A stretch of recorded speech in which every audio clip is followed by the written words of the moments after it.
Rumah dipanggil lagi. Pak Yai, silakan datang ke rumah saya. Datang lagi. Ya senyum-senyum kiainya santai. Wah, nggak jadi butuh Pak Yai, silakan kembali lagi. Sampai 3 kali. Oh itu kalau rektor digitukan marah itu. Dosen marah. Kiainya santai. Santai, senyum-senyum, rileks. Ketika ditanya, kenapa Pak Yai tidak tersinggung? Jawabannya unik. Anak muda, saya ini senang sekali nuruti perintah Allah, disuruh menghormati tetangga. Sehingga ketika Anda manggil, ya saya datang. Ketika Anda nyuruh pulang, ya saya pulang. Saya senang sekali nyenangkan tonggo. Dan itu perintah Allah, jadi tidak ada hubungannya dengan kamu. Wah, pemudanya nangis minta dimaafin. Kalau kita kan enggak, kita ini dosen, kiai, mungkin kita doktor, mungkin kita profesor. Tapi kita ini sering didikte oleh orang bodoh. Kalau orang bodoh itu jengkel, lo kita ya jengkel. Lo kamu jengkel, dijengkelkan orang bodoh itu namanya terdikte. Itu bodoh apa pinter? Oh itu tidak pinter sama sekali. Kalau betul-betul kamu pinter hanya bisa didikte oleh Allah Subhanahu wa Ta'ala. Jadi antara hukum Allah apa? Wa ahsin man asa'a ilaika, berbuatlah baik sama orang yang berbuat buruk sama Anda. Itu dikteannya Allah. Kalau dikteannya orang-orang bodoh kayak dimangkel ben mangkel, terus kamu mangkel. Itu bodoh apa pinter? Nah, problem kita kekinian adalah wong pinter, wong bodoh itu podo-podo bisa didikte oleh sekelilingnya. Terus karuan wataknya perempuan seperti itu, wataknya anak-anak seperti itu, kita didikte. Anak-anak jengkelin kita mangkel, berarti kita didikte oleh orang bodoh. Makanya agama itu unik, kadang ngendikan wa ahsin man asa'a ilaika, kadang wasil man qata'aka, sambunglah orang yang memutus kamu. Karena dengan demikian kita hanya didikte oleh Allah Subhanahu wa Ta'ala, bukan didikte oleh hukum sosial. Cara Jawane nak ngapiki tangga sing apik akeh tunggale. Berbuat baik sama yang berbuat baik pada kita itu mbok orang fasik ya seperti itu, maling ya seperti itu, sama. Tapi kalau berbuat baik sama orang yang berbuat jelek sama kamu itu baru luar biasa. Dan memang teksnya hadis wa ahsin man asa'a ilaika, berbuat baiklah sama orang berbuat buruk sama kamu. Jadi enggak boleh orang didikte. Makanya ngaji di sini diantaranya saya akan cerita dalam sebuah hadis sahih. Dalam hadis Hasan yang diriwayatkan Imam Tirmidzi ada kalimat dari Rasulullah SAW. Dawe Nabi, la takunu imma'atan, taquluna in ahsanan nasu ahsanna, wa in zolamu zolamna. Walakin watti'u anfusakum in ahsanan nasu antuhsinu, wa in asa'u Allah tazlimu. Kamu jangan jadi orang yang mudah diombang-ambingkan oleh orang sekeliling kamu. Yaitu kamu mengatakan jika orang baik ke saya akan baik, jika orang buruk ke saya juga akan membalas buruk. Itu namanya Anda didikte.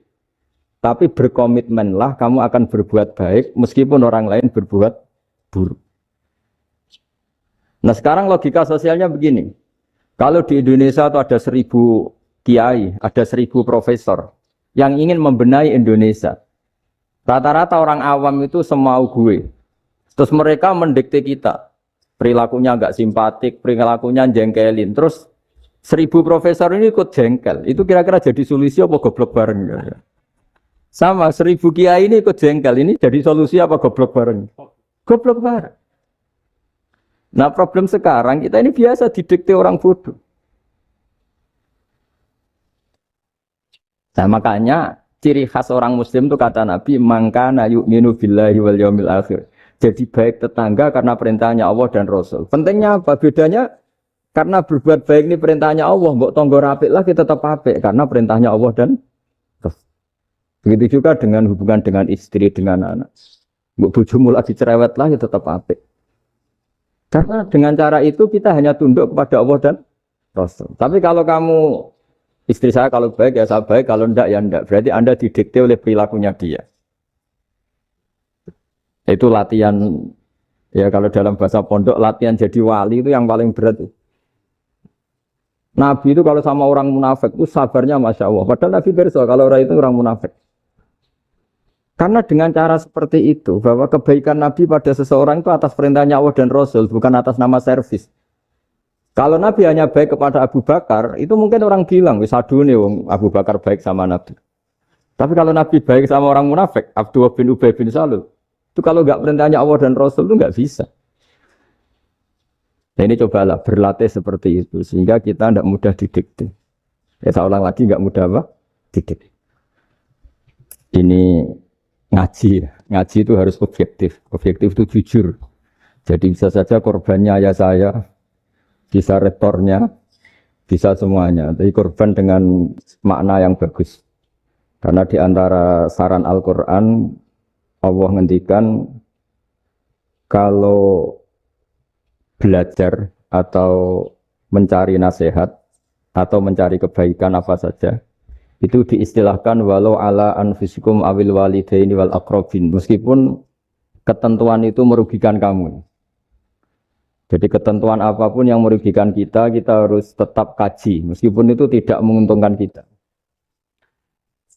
Karena banyak problem, mulai dulu sebenarnya problem itu orang yang wakam da'in yadda'i annahu da'a ilallah, tapi hakikatnya yad'u ila nafsi. Jadi banyak da'i yang mengklaim dirinya mengajak ke Allah dan Rasul, tapi sebetulnya hakikatnya mengajak ke kelompoknya sendiri. Saya ini termasuk kiai yang masih orisinil. Artinya orisinil gini, suatu saat atau kapan saja saya kok sudah tidak laku jadi kiai, asal Islam jalan tetap senang, karena nggak penting yang populer saya apa enggak itu tidak penting, yang penting agama ini tetap jalan. Sama negara ini harus jalan siapapun presidennya. Ya ini penting saya utarakan karena perbedaan antara nafsu dan komitmen beragama itu tipis sekali. Sehingga dulu pernah ada cerita ini bukti keadilan Rasulullah SAW. Nah, suatu saat Nabi itu ngaji, yang ngaji seperti ini. Terus ada pemuda dengan cueknya ngelewati masjid yang sedang dipakai Nabi ngaji. Sehingga cerita semuanya ngomel ya, bergumam. Celaka betul pemuda itu, ada Nabi ngaji kok tidak ikut ya. Tapi Nabi secara besar hati ngendikan, ini ada di beberapa kitab di Fadhailul Kasbi, keutamaan kerja. Kata Nabi, pemuda itu mau mencangkul di lahannya. Jika dia mencari nafkah untuk keluarganya, untuk kebaikannya, maka itu bagian dari ajaranku. Jadi Nabi berbesar hati bahwa kerja seperti itu bagian dari ajarannya. Jadi tidak harus datang ke majelis ngaji. Dan bisa saja yang sedang hadir itu ya, orang yang hindari istrinya minta belanja, dari ngaji terus benar dituntut belanja kan gitu. Mungkin anak-anak UMM yang kesini daripada tengok-tengok yang Malang bosan jalan-jalan ke Rembang. Jadi nggak mesti benar juga niatnya gitu. Nah kemudian yang perlu dicatat, kenapa kita menjadi enjoy dengan Islam? Islam itu adalah agama yang tidak didikte oleh materi. Jadi kalau Anda ingin makan enak, mungkin kalau pikiran kebanyakan orang, anak-anak muda yang milenial, yang gaul, ingin makan enak ya makan yang disukai. Misalnya sate atau bakso Malang atau apa. Kalau orang-orang yang jadi wali gak gitu cara berpikir. Ini yang masih orisinil. Ditanya, ini dunia baru kesulitan makanan, baru resesi. Cara makan enak gimana? Jawabannya lucu. Ya gampang, idamuhu alju. Idam itu lauk. Kalau kamu ingin makan lauknya paling enak apa? Alju. Kamu harus lapar banget. Sampai kalau puasa itu melihat tempe itu wah luar biasa. Tapi kalau kamu nggak puasa, air putih itu nggak menantang. Tapi kalau puasa, tempe air putih itu menarik dan Anda tetap lahap. Apa? Karena lauk terbaik adalah alju, yaitu lapar. Lah tapi kita ini enggak. Kita ini kayak orang bodoh.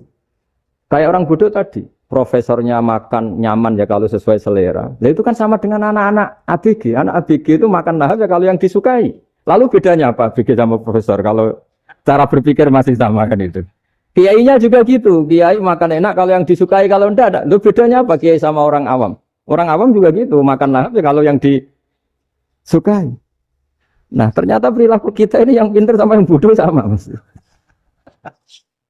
Kalau kamu ingin berkasta lebih baik, itu cara makan enak itu apa? Idamuhu aljur. Lauk terbaik adalah karena kita sangat lapar. Makanya masyhur dalam cerita-cerita tarikh sirah nabawiyah. Nabi diberi hadiah, beberapa hadiah. Di antaranya ada yang diterima, ada yang enggak. Termasuk yang dikembalikan itu dokter. Ada seorang raja memberi hadiah Nabi dokter Tobit. Itu sama Nabi dikembalikan. Karena dokter ini sudah lama kumpul Nabi itu nggak pernah sakit. Akhirnya dokter ini putus asa, ini nggak perlu diobatin. Ketika ditanya, kenapa ya Rasulullah engkau tidak pernah sakit?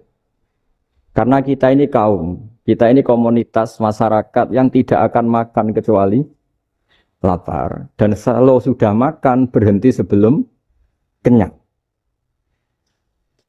Jadi sederhana sekali pengobatan zaman itu. Sebagian besar penyakit itu pasti disebabkan kita ceroboh dalam hal makan. Sudah ngerti kalau durian masalah, kalau makan durian enggak kehitung gitu. Apalagi kalau gratisan itu tambah banyak. Gitu. Pola tidur juga gitu, kata Nabi. Dan kita tidak tidur kalau tidak sangat ngantuk.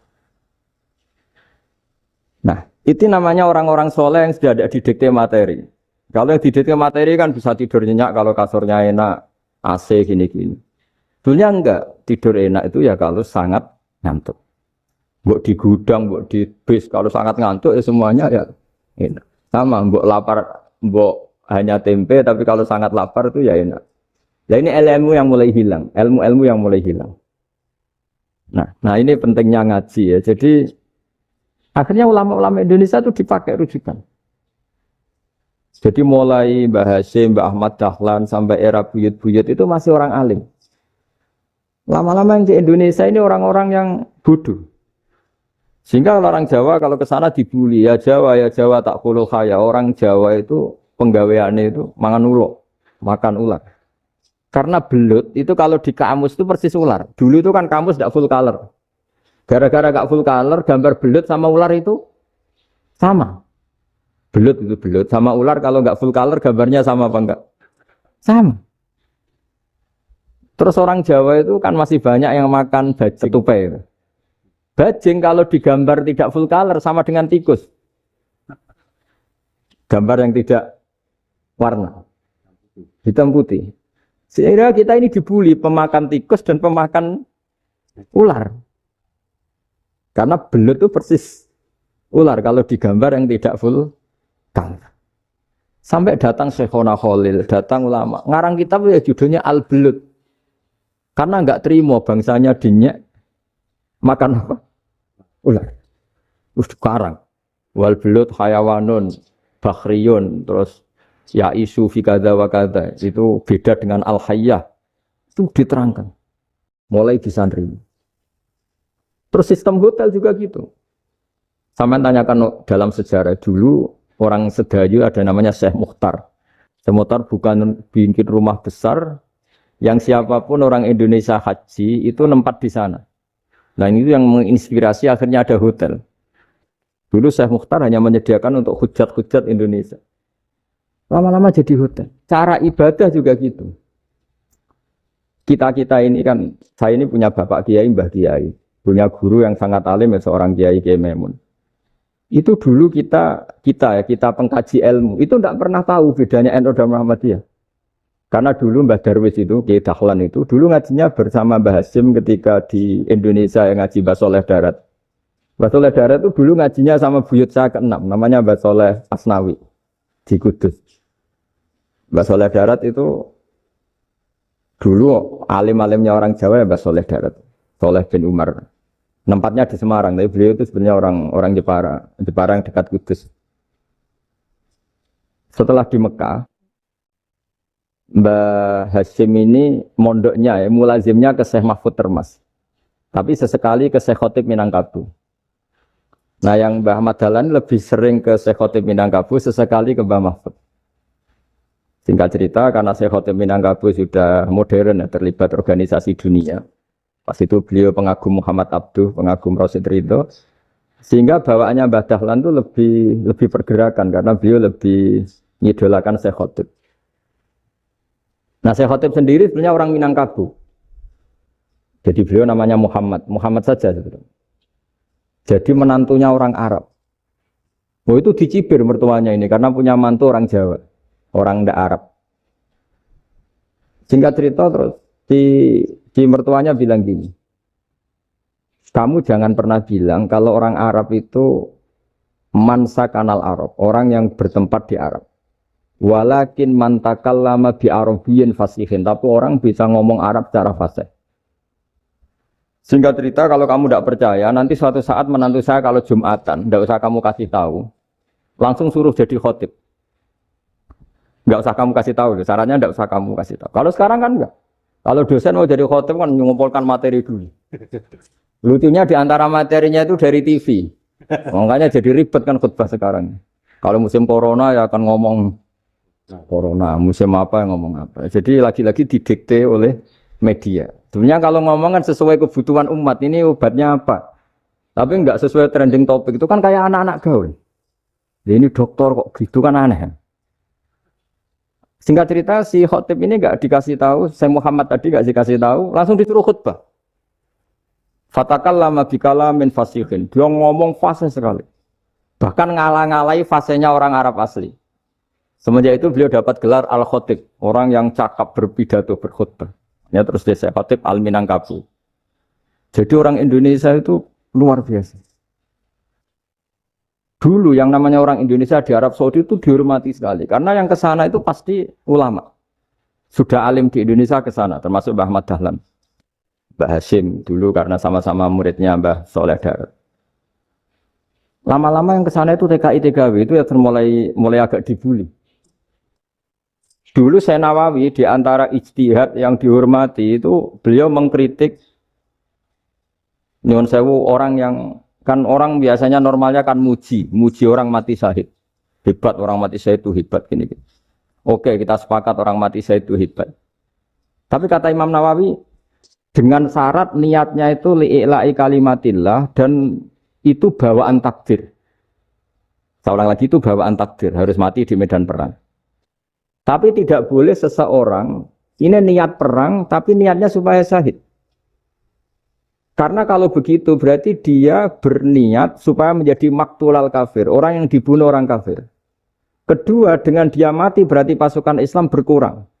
Berarti dia ingin pasukan berkurang, hanya ambisinya dia ingin langsung ke surga. Misalnya pasukan orang Islam itu 10, orang kafir 10. Kalau kamu ingin syahid berarti mati 1 kan, tinggal 9 kan. Nah kalau yang seperti itu 10 kan mati semua. Gara-gara ingin syahid akhirnya perangi rapati tenanan, benang mati, benang mlebu. Kata Syekh Nawawi, ya enggak. Kalau kamu perang sama orang kafir ya niat menang.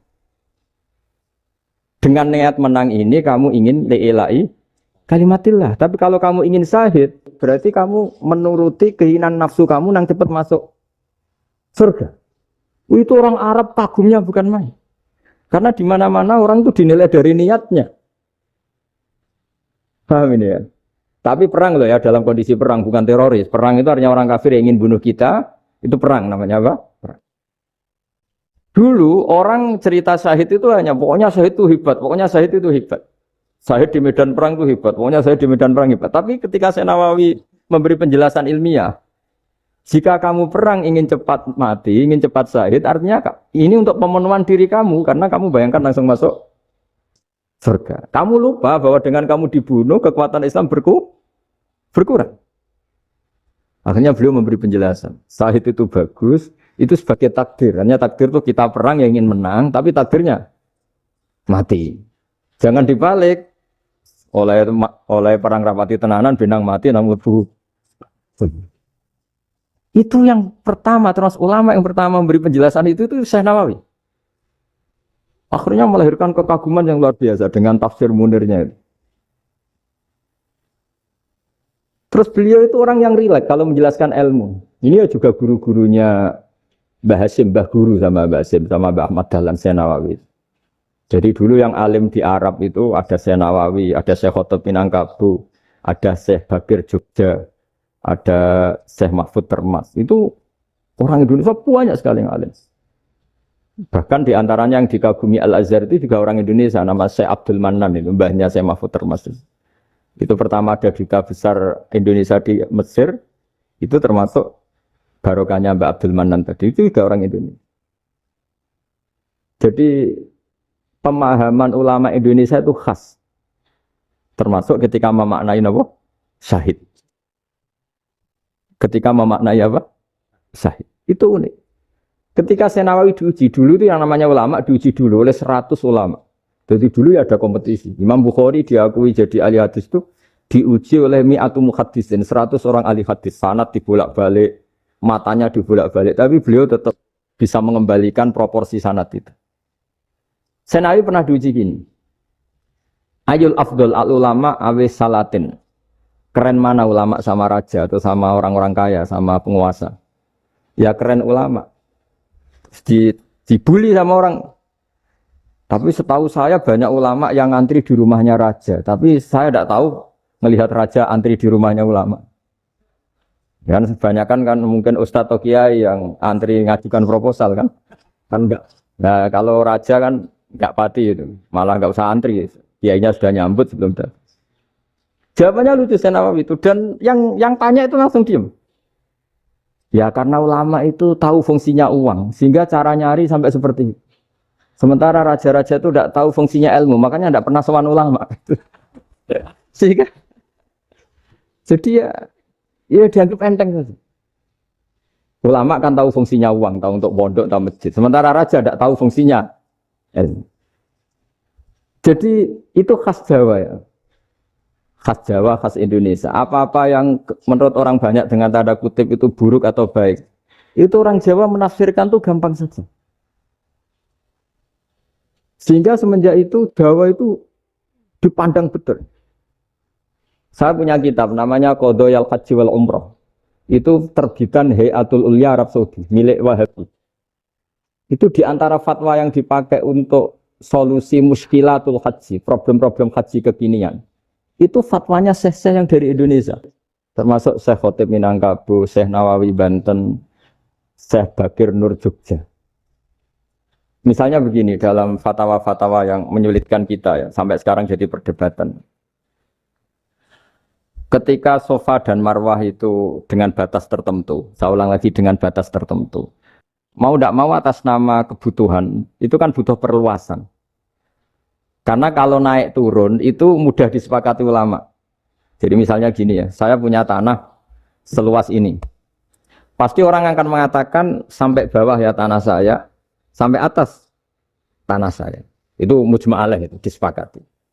Sehingga Nabi ngendikan al-Ka'bah min tuhumil ardi ilas sama Ka'batun. Ka'bah sampai ujung bumi, sampai ke aras semuanya Ka'bah. Sehingga tidak ada perdebatan ulama ketika Masjid Haram ditingkat, kemudian yang di atas sholat. Tetap dia menghadap Ka'bah. Tidak harus diluk melihat di bawah, enggak. Karena Ka'bah sampai langit. Sama, tanah Anda kamu tingkat sampai 10, enggak ada tetangga protes. Karena bawah sampai atas tanah Anda. Tapi kalau diperluas, tanah Anda kamu luaskan setengah meter saja atau 3 cm saja, iso geger mbek tonggo. Karena di mana-mana batas itu ya tadi. Kalau atas bawah miliknya, kalau samping enggak. Pertanyaannya, perluasan Mina itu ke samping. Perluasannya Matof yang Mas'a itu juga ke samping. Geger kan ulama dunia. Bagaimana hukumnya Mina Jadid? Mina yang diperbarui atau Mina yang diperluas. Itu diantara rujukan baik yang membolehkan maupun yang menentang. Itu ya syekh-syekh Indonesia.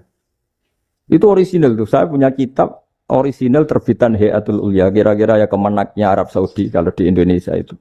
Itu yang dirujuk dawuh Syekh Nawawi, dawuh Syekh Khotib Minangkabau. Karena apa? Ada logika khas Jawa. Misalnya begini. Meskipun saya tidak perlu fatwa Mina Jadid sah apa enggak, memang jadi perkhilafan ulama. Misalnya kampung ini dinamai Mina. Pertanyaannya gini. Tanah yang di samping ini bisa milik Anda apa enggak? Ya bisa Gus kalau dibeli atau dihibahkan. Berarti tanah di samping Anda menjadi milik Anda karena ada proses pengambil alian lewat beli maupun hibah. Nah masalahnya ini negara itu berhak menganeksasi atau memasukkan ini sebagai Mina. Itu ulama Jawa kalau ditanya, alasannya apa? Fa'innal muttasila bisya' hukmu dzalika syai'. Karena yang gantet, yang mutasil itu bisa dihukumi seperti sesuatu itu. Jadi kalau ini Mina, ya yang gantet Mina ini ya bisa dikatakan Mina. Beda dengan membuat Mina, Malang Mina, wah itu tidak bisa, tidak mutasil kan. Itu Enteng sekali ulama Jawa. Satu ya tentu karena kebutuhan, tapi asal masih al-muttasilu bihi, yang masih tanah yang masih mutasil. Nah, ketika perluasan mas'ah antara sofa dan marwah kan misalnya ini batas luasnya sofa, ini batas luasnya marwah. Lalu atas nama kebutuhan, sofa marwah itu sampai sini. Sampai agak meluas ke sini. Itu geger Arab Saudi. Wah, ini gimana? Padahal tawaf itu harus antara gunung Sofa dan gunung Marwah. Sa'i itu ya. Tapi kalau istilah Quran memang tawaf sama-sama. Makanya apa? Inna Sofal Marwata min sa'airillah faman hajjal baita wa i'tamara fala junaha alaihi ayyat tawafati. Nah, jadi kalau istilah sa'i di Quran itu masih tawaf. Karena harus ada, kalau bisa lah, bukan harus. Kalau bisa memang harus ada unsur muternya. Kita kalau sa'i kan dari sini Sofa sampai sini Marwah. Terus kan agak muter ke sini. Nah, kan agak membentuk lingkar, nah, makanya Quran tetap mengistilahkan apa? Tawaf. Jadi bukan sini ke sini, terus sini ke sini kan enggak, tapi sini sampai sini, terus muter kan, terus sini. Jadi antara setar dan selama ini prakteknya kan gitu ya. Sofa ngambil sini, terus ke sini, terus agak muter. Nah, karena ada unsur agak muter ini, terus orang menyebut apa? Tawaf. Tapi itu bukan syarat sah, ini cerita ideal.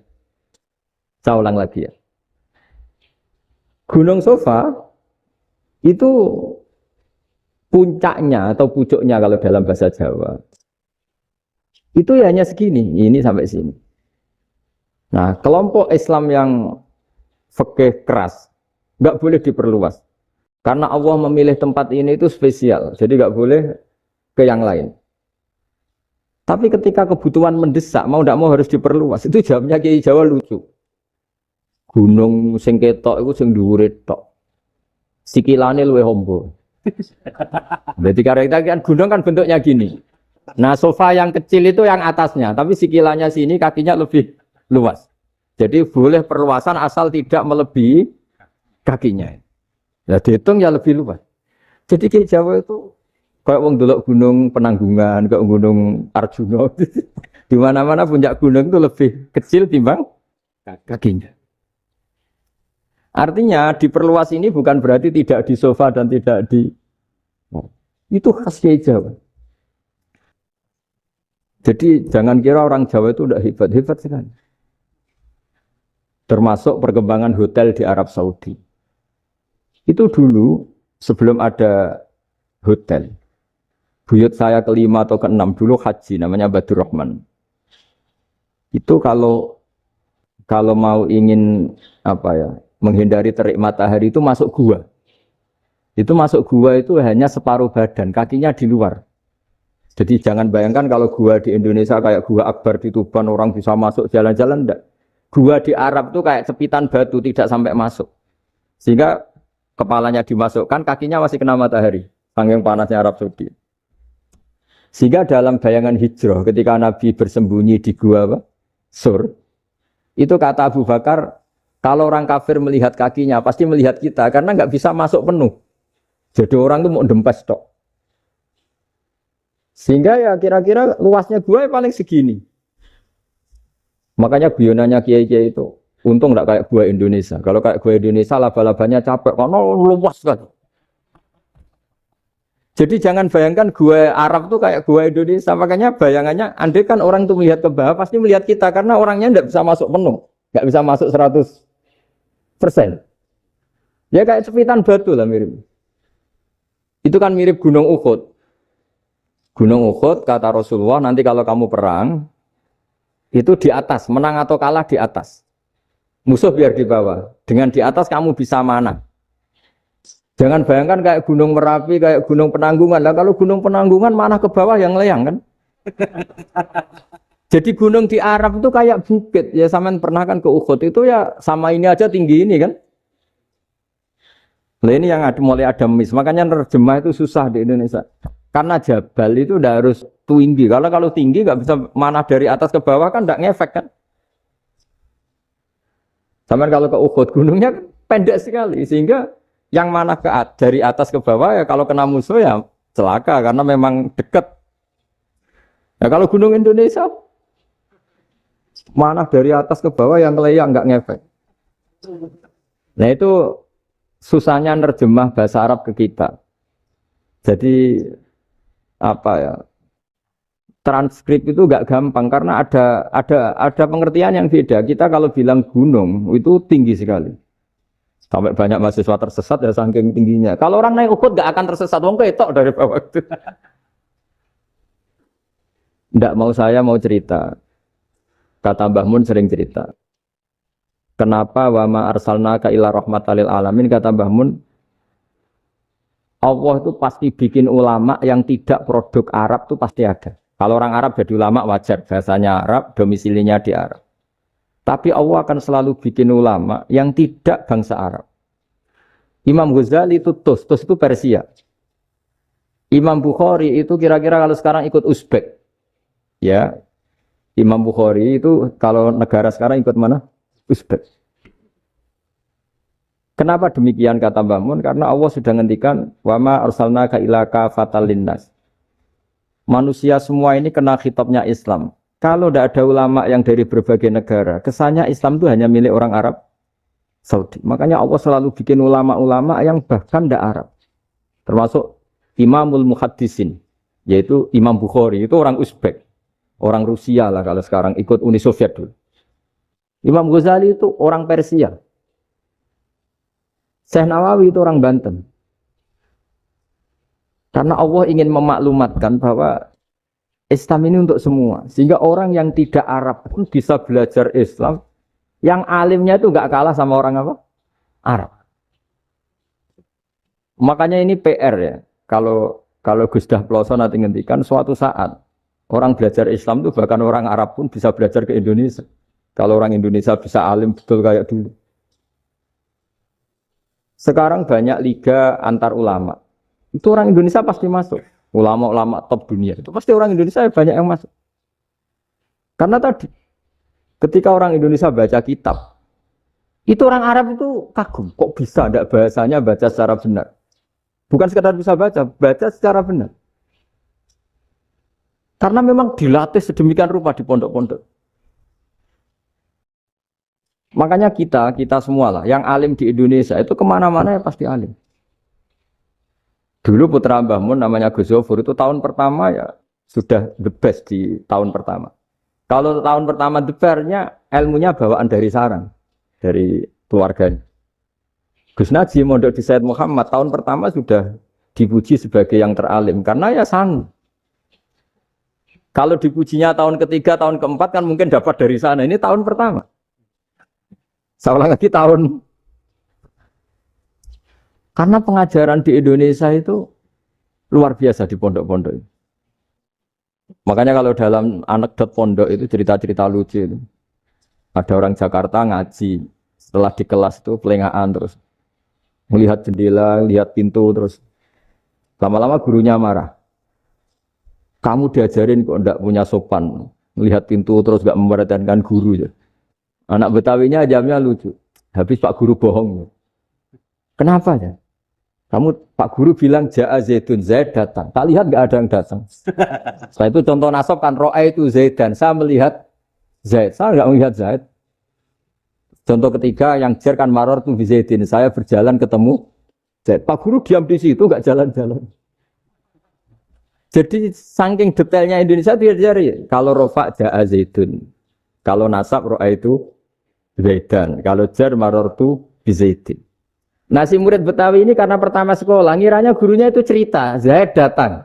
Makanya dia lihat pintu terus, mana katanya datang kok enggak datang-datang. Nah dengan latihan seperti itu, kemungkinan orang Indonesia salah itu kecil, karena memang dilatih betul. Saya ulang lagi, karena memang dilatih betul. Sehingga ketika orang Indonesia ini yang cerita seorang wartawan, ini kisah nyata. Kali ini tidak anekdot, kisah nyata. Ada wartawan internasional ngeliput Ramlah. Ramlah itu di Gaza, di Palestina. Wartawan Indonesia ini hanya bisa bahasa Inggris. Dijak ngomong bahasa Arab. Terus dia bilang saya tidak bisa. Saya tidak bisa. Saya bisanya ngomong Inggris. Tapi apa yang terjadi setelah sholat? Si Indonesia ini jadi imam pakai sholat jariah lagi. Baca bismillah benar, bismillah hijar karena mudhof ilaih. Terus ketika iktidal ya benar, Rabbana lakal hamdu mil'us samawati wa mil'ul ardi benar. Ketika tahiyat ya benar, at-tahiyatul mubarakatuh sholawat. Sama orang Arab ini diagumi. Orang Arab kalau senang orang itu dicium. Kamu tawaduk, sebenarnya kamu itu ahli bahasa Arab. Karena orang Indonesia sekali sholat, itu nggak ada yang salah.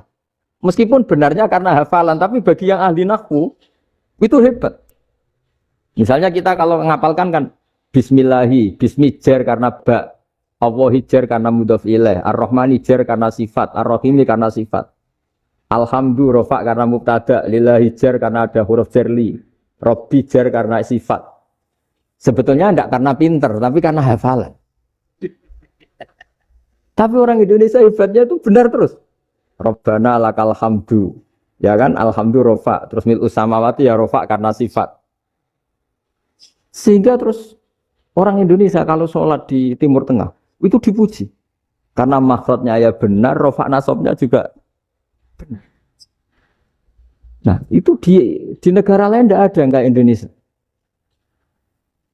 Orang Cina itu sering bikin marah orang-orang Arab karena kalau dongo itu nggak fasih kayak orang Indonesia. Orang Indonesia kalau dongo ya Allahumma Allahumma tohir tohir qalbi qalbi. Orang Cina ini yang jadi guyon di Arab. Allahumma Allahumma tahir tahir kalbi kalbi. Itu kan bedanya jauh. Itu orang Arab pertama membiarin. Lama-lama kalbun-kalbun entak gitu. Maksudnya asu-asumu gitu. Karena dia bilangnya qaf itu kaf. Jadi kalau Allahumma do Allah tohir. Kalau aturi nyucekno panjenengan kalbi ing asu ingsun kan. Tapi kalau qalbi itu ati ingsun. Tapi kalau kalbi anjing ingsun. Bedanya qaf sama kaf. Ada orang-orangnya kalbun-kalbun entak. Asu-asumu. Maksudnya kan. Tapi padahal orang Cina itu bareng dilihat teksnya ya pakai qaf.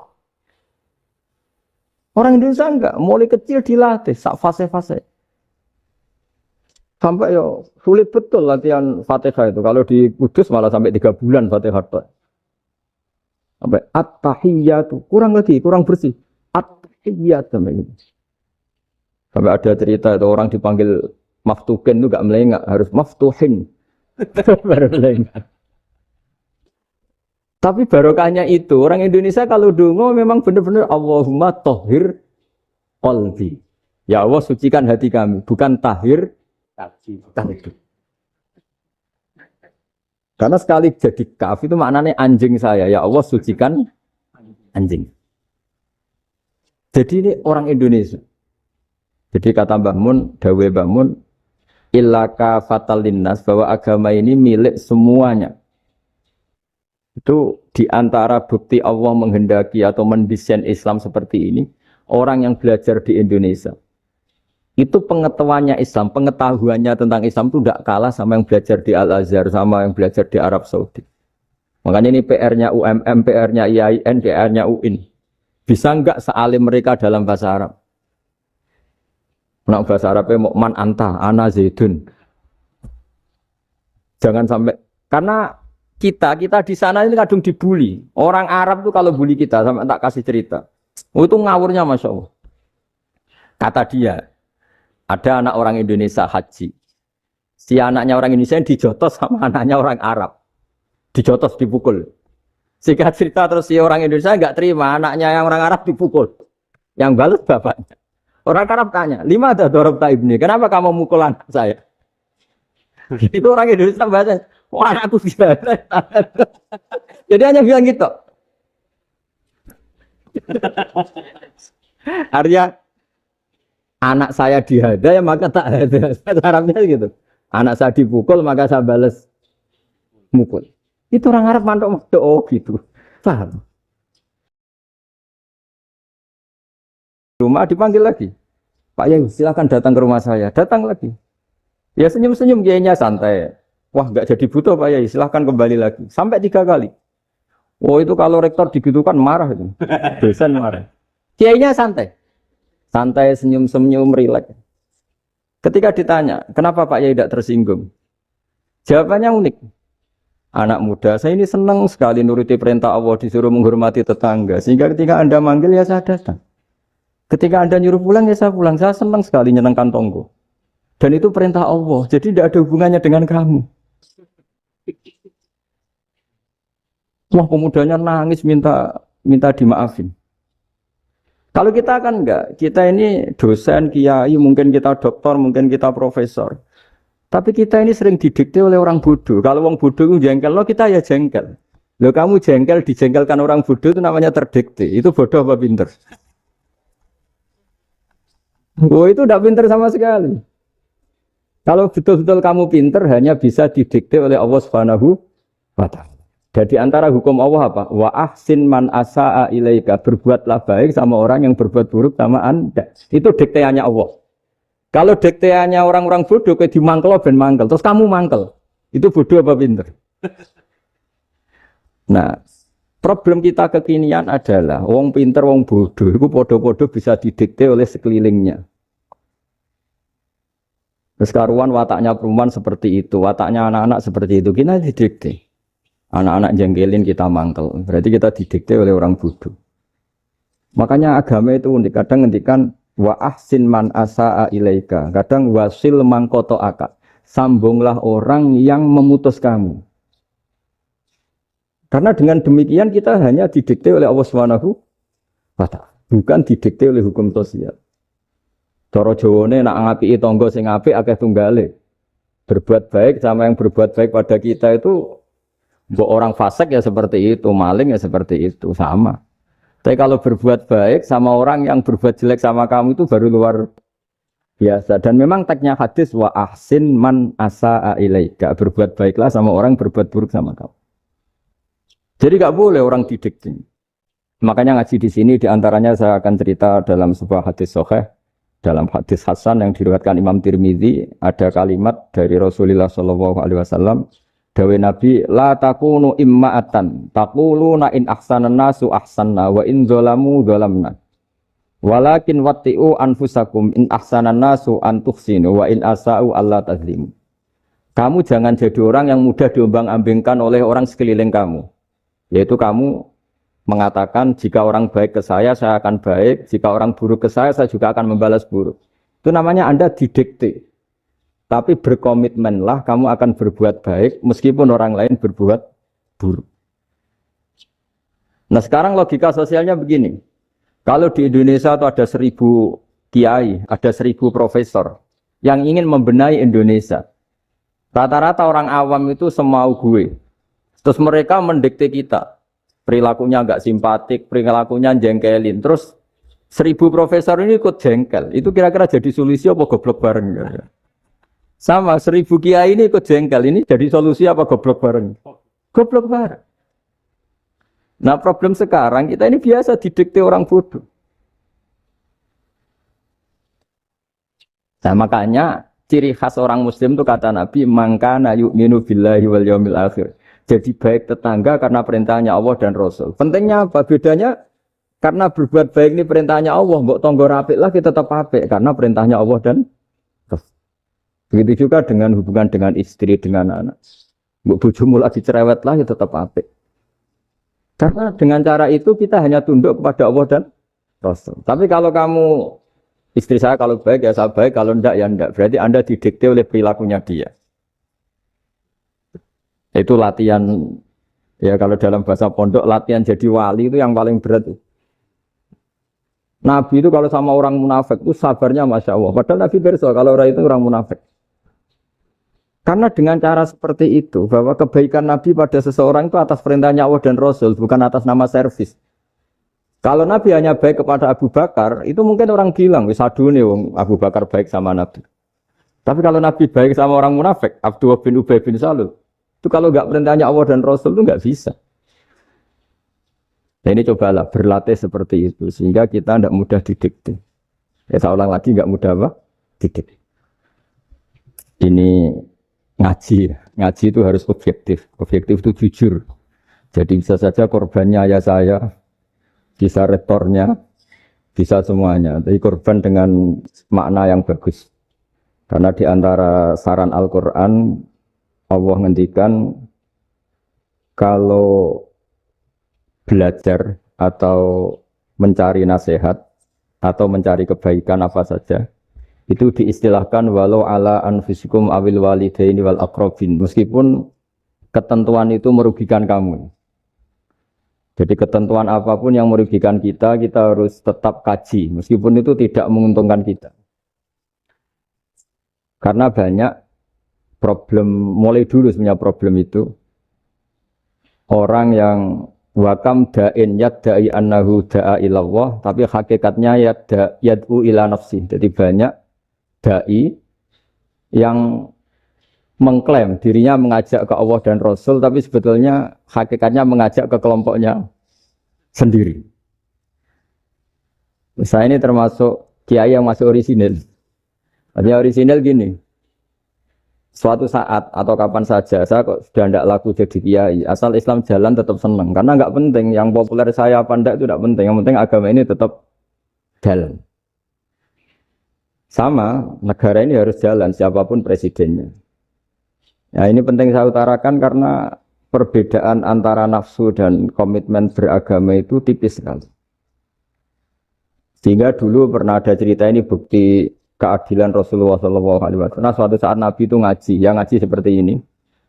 Terus ada pemuda dengan cueknya ngelewati masjid yang sedang dipakai Nabi ngaji. Singkat cerita semuanya ngomel ya, bergumam. Celaka betul pemuda itu, ada Nabi ngaji kok tidak ikut ya. Tapi Nabi secara besar hati ngendikan, ini ada di beberapa kitab di Fadhailul Kasbi, keutamaan kerja. Kata Nabi, pemuda itu mau mencangkul di lahannya. Jika dia mencari nafkah untuk keluarganya, untuk kebaikannya, maka itu bagian dari ajaranku. Jadi Nabi berbesar hati bahwa kerja seperti itu bagian dari ajarannya. Jadi tidak harus datang ke majelis ngaji.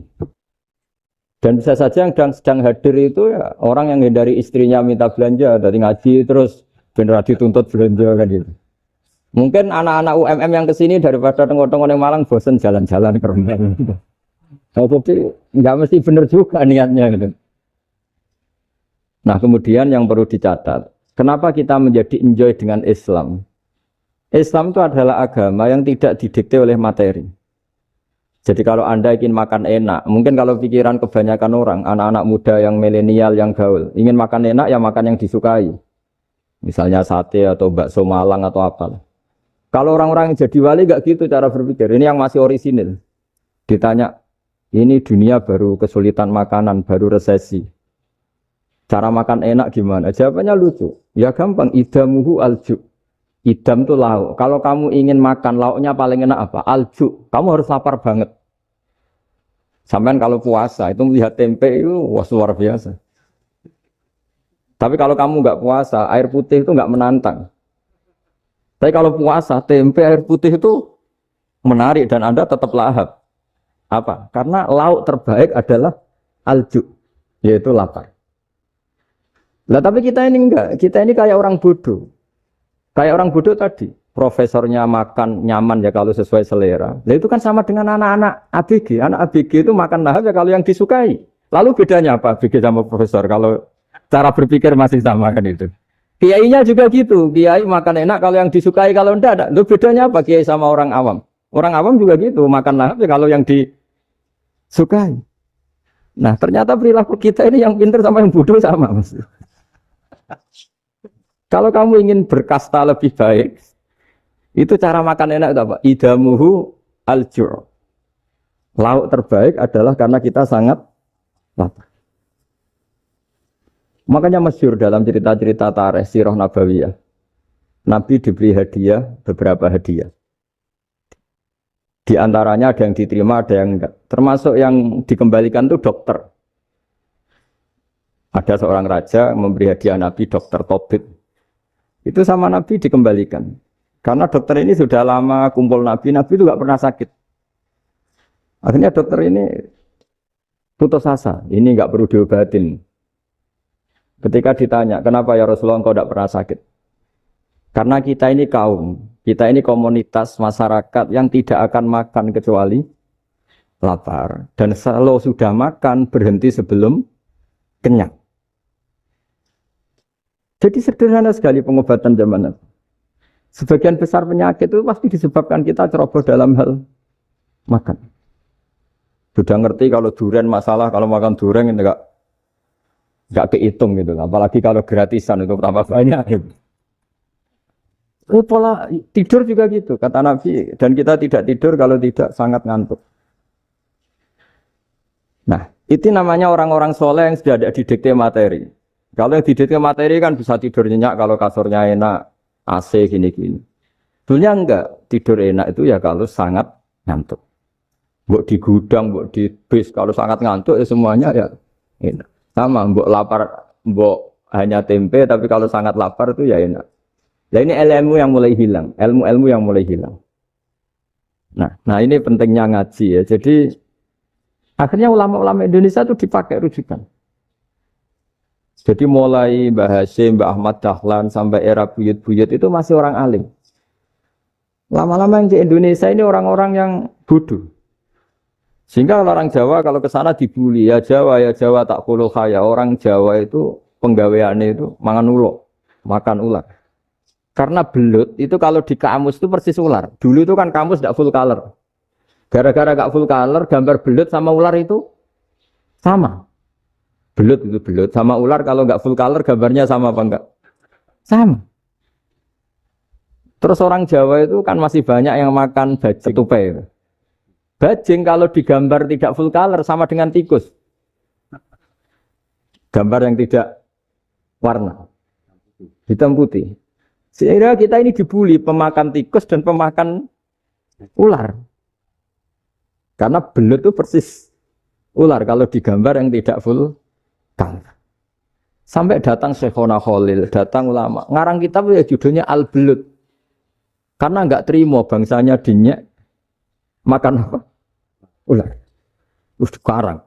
Wal belut hayawanun bakhriyun terus ya isu fi kadza wa kadza itu beda dengan al hayyah itu diterangkan mulai bisa nerima. Terus sistem hotel juga gitu.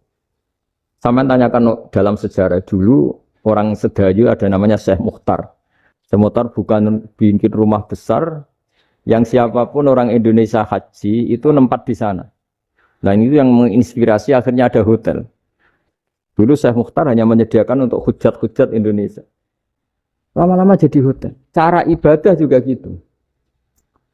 Kita ini kan, saya ini punya bapak kiai, mbah kiai. Punya guru yang sangat alim, seorang kiai Maimun. Itu dulu kita pengkaji ilmu. Itu tidak pernah tahu bedanya NU dan Muhammadiyah. Karena dulu Mbah Darwis itu, Kiai Dahlan itu, dulu ngajinya bersama Mbah Hasyim ketika di Indonesia yang ngaji Mbah Soleh Darat. Mbah Soleh Darat itu dulu ngajinya sama buyut saya ke-6, namanya Mbah Soleh Asnawi di Kudus. Mbah Soleh Darat itu dulu alim-alimnya orang Jawa ya Mbah Soleh Darat, Soleh bin Umar.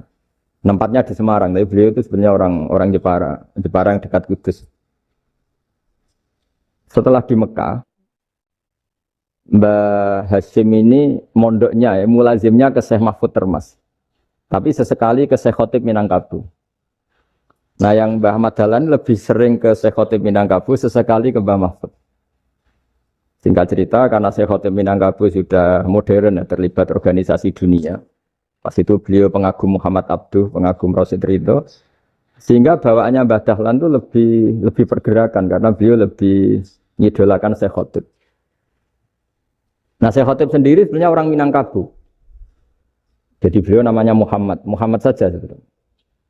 Jadi menantunya orang Arab. Oh itu dicibir mertuanya ini karena punya mantu orang Jawa, orang ndak Arab. Singkat cerita terus di mertuanya bilang gini, kamu jangan pernah bilang kalau orang Arab itu mansa kanal Arab, orang yang bertempat di Arab. Walakin mantakallama bi arabiyyin fasihin, tapi orang bisa ngomong Arab secara fasih. Singkat cerita, kalau kamu tidak percaya, nanti suatu saat menantu saya kalau Jumatan, tidak usah kamu kasih tahu, langsung suruh jadi khotib. Tidak usah kamu kasih tahu, sarannya tidak usah kamu kasih tahu. Kalau sekarang kan enggak. Kalau dosen mau jadi khotib kan mengumpulkan materi dulu. Lucunya di antara materinya itu dari TV. Makanya jadi ribet kan khutbah sekarang. Kalau musim corona ya akan ngomong corona, musim apa yang ngomong apa. Jadi lagi-lagi didikte oleh media. Sebenarnya kalau ngomong kan sesuai kebutuhan umat, ini obatnya apa. Tapi enggak sesuai trending topik, itu kan kayak anak-anak gaul. Ini dokter kok gitu kan aneh. Singkat cerita si khotib ini enggak dikasih tahu, saya Muhammad tadi enggak dikasih tahu, langsung disuruh khutbah. Fatakallama bikalamin fasikhin. Dia ngomong fasih sekali. Bahkan ngalah-ngalahi fasihnya orang Arab asli. Semenjak itu beliau dapat gelar Al-Khotib, orang yang cakap berpidato berkhutbah. Ya terus dia khotib Al-Minangkabau. Jadi orang Indonesia itu luar biasa. Dulu yang namanya orang Indonesia di Arab Saudi itu dihormati sekali. Karena yang ke sana itu pasti ulama. Sudah alim di Indonesia ke sana, termasuk Mbah Ahmad Dahlan. Mbah Hashim dulu karena sama-sama muridnya Mbah Soleh Darat. Lama-lama yang ke sana itu TKI TKW itu ya mulai agak dibully. Dulu saya Nawawi di antara ijtihad yang dihormati itu beliau mengkritik nyuwun sewu orang yang kan orang biasanya normalnya kan muji orang mati syahid. Hebat orang mati syahid itu hebat gini. Oke, kita sepakat orang mati syahid itu hebat. Tapi kata Imam Nawawi dengan syarat niatnya itu li'ila'i kalimatillah dan itu bawaan takdir. Seorang lagi itu bawaan takdir, harus mati di medan perang. Tapi tidak boleh seseorang ini niat perang tapi niatnya supaya syahid. Karena kalau begitu berarti dia berniat supaya menjadi maktulal kafir, orang yang dibunuh orang kafir.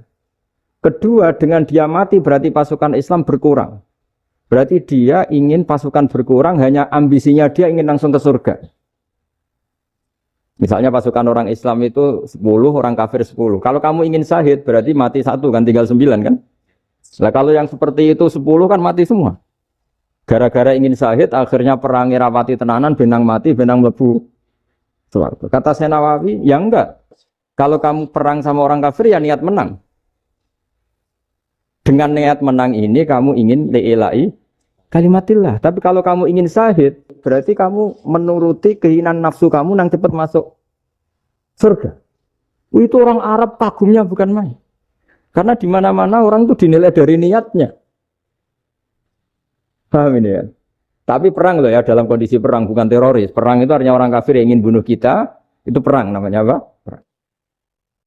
Dulu orang cerita syahid itu hanya, pokoknya syahid itu hebat, pokoknya syahid itu hebat.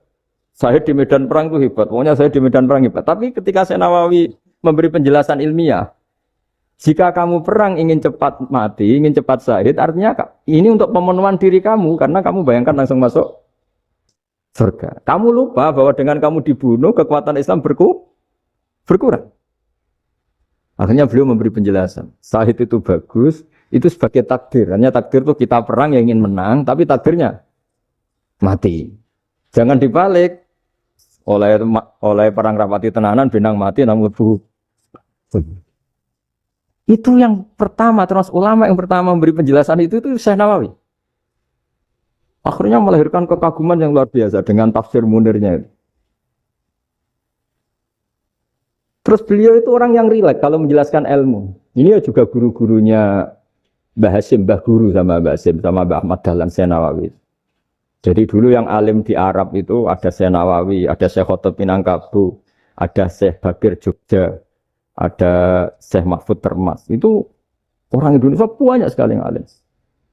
Bahkan diantaranya yang dikagumi Al-Azhar itu juga orang Indonesia, nama Syekh Abdul Manan, itu mbahnya Syekh Mahfud Termas. Itu pertama ada duta besar Indonesia di Mesir, itu termasuk barokahnya Mbak Abdul Manan tadi, itu juga orang Indonesia. Jadi pemahaman ulama Indonesia itu khas, termasuk ketika memaknai apa? Syahid. Ketika memaknai apa? Syahid. Itu unik. Ketika Syekh Nawawi diuji dulu itu yang namanya ulama diuji dulu oleh 100 ulama. Jadi dulu ya ada kompetisi. Imam Bukhari diakui jadi ahli hadis itu diuji oleh mi'atu muhaddisin, 100 orang ahli hadis. Sanad dibolak-balik, matanya dibolak-balik, tapi beliau tetap bisa mengembalikan proporsi sanad itu. Syekh Nawawi pernah diuji gini. Ayul afdol al ulama awis salatin. Keren mana ulama sama raja atau sama orang-orang kaya, sama penguasa? Ya keren ulama. Dibully sama orang. Tapi setahu saya banyak ulama yang antri di rumahnya raja. Tapi saya tidak tahu melihat raja antri di rumahnya ulama. Kan kebanyakan kan mungkin ustadz atau kiai yang antri ngajukan proposal kan enggak. Nah kalau raja kan enggak pati itu, malah enggak usah antri, kiainya sudah nyambut sebelum datang. Jawabannya lucu Nawawi itu, dan yang tanya itu langsung diem. Ya karena ulama itu tahu fungsinya uang, sehingga cara nyari sampai seperti itu. Sementara raja-raja itu tidak tahu fungsinya ilmu, makanya tidak pernah sowan ulama. Sehingga jadi ya dianggap enteng saja. Ulama kan tahu fungsinya uang, tahu untuk pondok, tahu masjid. Sementara raja tidak tahu fungsinya ilmu. Jadi itu khas Jawa ya. Khas Jawa, khas Indonesia. Apa-apa yang menurut orang banyak dengan tanda kutip itu buruk atau baik, itu orang Jawa menafsirkan tuh gampang saja. Sehingga semenjak itu Jawa itu dipandang betul. Saya punya kitab namanya Qadhayal Haji wal Umrah. Itu terbitan Hayatul Ulya Arab Saudi, milik Wahabi. Itu diantara fatwa yang dipakai untuk solusi muskilatul haji, problem-problem haji kekinian. Itu fatwanya syekh-syekh yang dari Indonesia. Termasuk Syekh Khotib Minangkabau, Syekh Nawawi Banten, Syekh Bakir Nur Jogja. Misalnya begini, dalam fatwa-fatwa yang menyulitkan kita ya, sampai sekarang jadi perdebatan. Ketika Safa dan Marwah itu dengan batas tertentu, saya ulang lagi dengan batas tertentu. Mau tidak mau atas nama kebutuhan, itu kan butuh perluasan. Karena kalau naik turun itu mudah disepakati ulama. Jadi misalnya gini ya, saya punya tanah seluas ini. Pasti orang akan mengatakan sampai bawah ya tanah saya, sampai atas tanah saya. Itu mujma' alaih, itu disepakati. Sehingga Nabi ngendikan al-Ka'bah min tuhumil ardi ilas sama Ka'batun.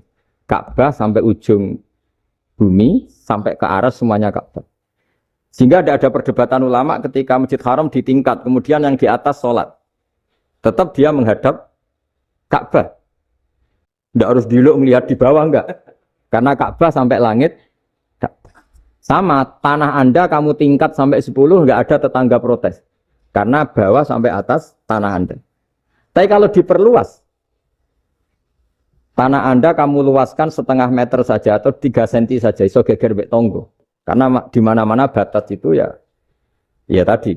Kalau atas bawah miliknya, kalau samping enggak. Pertanyaannya, perluasan Mina itu ke samping. Perluasannya Matof yang Mas'a itu juga ke samping. Geger kan ulama dunia. Bagaimana hukumnya Mina Jadid? Mina yang diperbarui atau Mina yang diperluas. Itu diantara rujukan baik yang membolehkan maupun yang menentang. Itu ya syekh-syekh Indonesia. Itu orisinal tuh. Saya punya kitab orisinal terbitan Hayatul Ulya. Kira-kira ya kemenaknya Arab Saudi kalau di Indonesia itu. Itu yang dirujuk Dawei Syekh Nawawi, Dawei Syekh Khotib Minangkabau. Karena apa? Ada logika khas Jawa. Misalnya begini. Meskipun saya tidak perlu fatwa Mina Jadid sah apa enggak, memang jadi perkhilafan ulama. Misalnya kampung ini dinamai Mina. Pertanyaannya gini, tanah yang di samping ini bisa milik Anda apa enggak? Ya bisa kalau dibeli atau dihibahkan. Berarti tanah di samping Anda menjadi milik Anda karena ada proses pengambil alian lewat beli maupun hibah. Nah masalahnya ini negara itu berhak menganeksasi atau memasukkan ini sebagai Mina. Itu ulama Jawa kalau ditanya, alasannya apa? Fa'innal muttasila bisya' hukmu dzalika syai'. Karena yang gantet, yang mutasil itu bisa dihukumi seperti sesuatu itu. Jadi kalau ini Mina, ya yang gantet Mina ini ya bisa dikatakan Mina. Beda dengan membuat Mina Malang Mina, wah itu tidak bisa, ada mutasil kan? Itu enteng sekali ulama Jawa. Satu ya tentu karena kebutuhan, tapi asal masih al-muttasilu bihi, yang masih tanah yang masih mutasil. Nah, ketika perluasan mas'ah antara Safa dan Marwah kan misalnya ini batas luasnya Safa, ini batas luasnya Marwah. Lalu atas nama kebutuhan, Safa Marwah itu sampai sini. Sampai agak meluas ke sini. Itu geger Arab Saudi. Wah ini gimana. Padahal tawaf itu harus antara Gunung Safa dan Gunung Marwah. Sa'i itu ya. Tapi kalau istilah Quran memang tawaf sama-sama. Makanya apa? Inna Safal Marwata min sa'airillah faman hajjal baita wa i'tamara fala junaha alaihi ayat tawafati. Nah, jadi kalau istilah sa'i di Quran itu masih tawaf. Karena harus ada, kalau bisa lah, bukan harus. Kalau bisa memang harus ada unsur muternya. Kita kalau sa'i kan dari sini Safa sampai sini Marwah. Terus kan agak muter ke sini. Nah, kan agak membentuk lingkar. Nah, makanya Quran tetap mengistilahkan apa? Tawaf.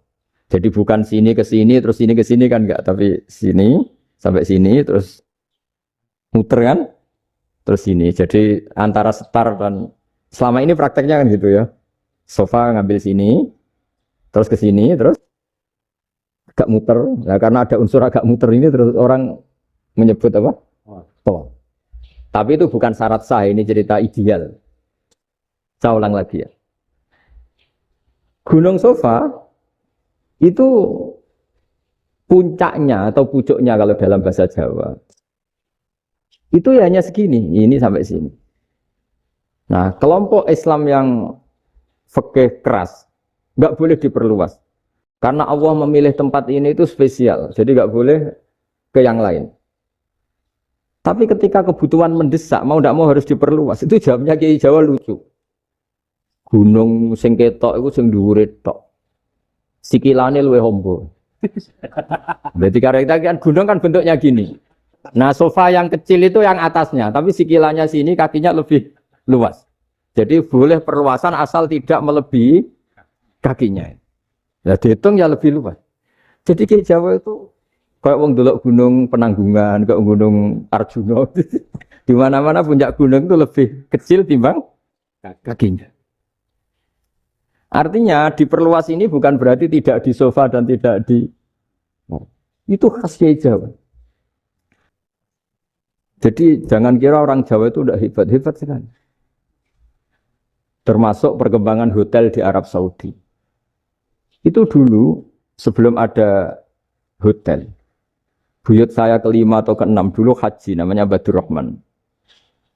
Itu kalau mau ingin apa ya? Menghindari terik matahari itu masuk gua. Itu masuk gua itu hanya separuh badan, kakinya di luar. Jadi jangan bayangkan kalau gua di Indonesia kayak gua Akbar di Tuban orang bisa masuk jalan-jalan, enggak.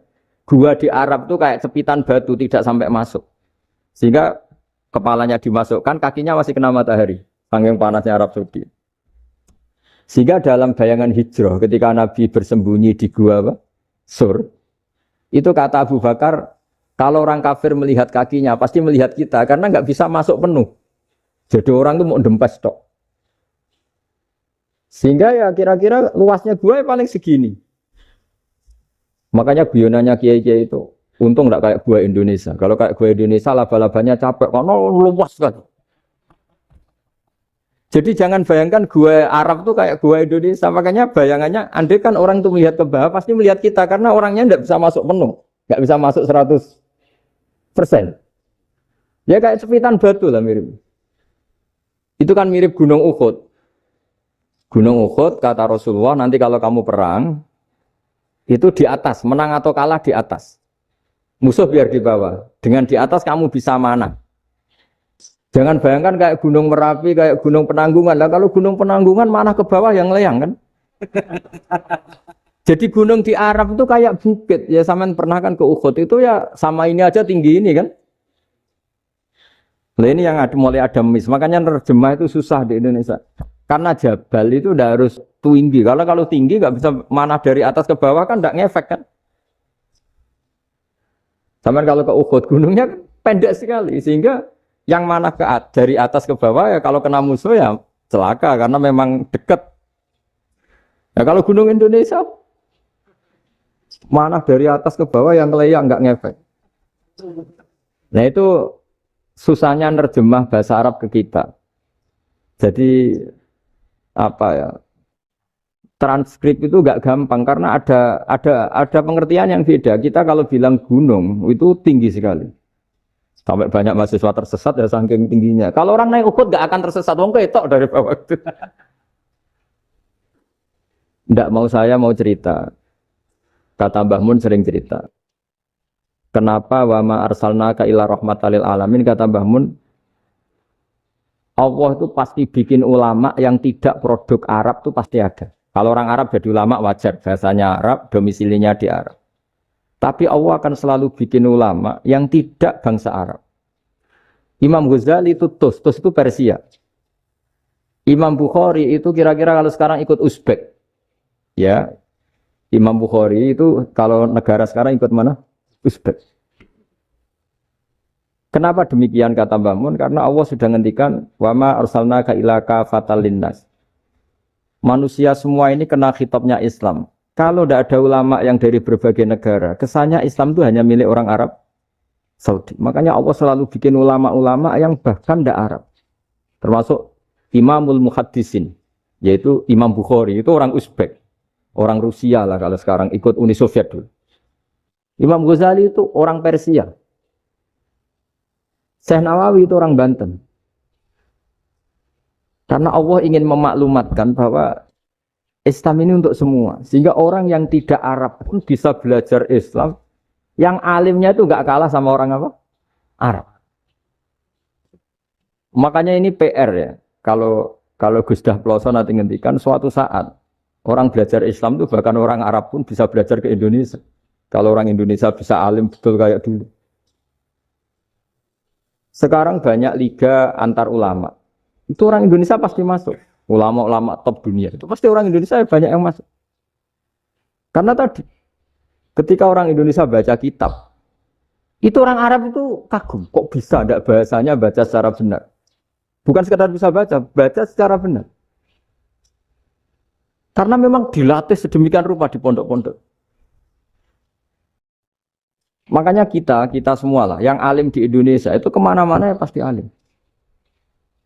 Dulu putra Mbah Mun namanya Gus Zofur itu tahun pertama ya sudah the best di tahun pertama. Kalau tahun pertama the best-nya ilmunya bawaan dari sarang, dari keluarganya. Gus Najim mondok di Said Muhammad tahun pertama sudah dipuji sebagai yang teralim karena ya sanggup. Kalau dipujinya tahun ketiga, tahun keempat kan mungkin dapat dari sana. Ini tahun pertama. Saya ulang lagi tahun. Karena pengajaran di Indonesia itu luar biasa di pondok-pondok.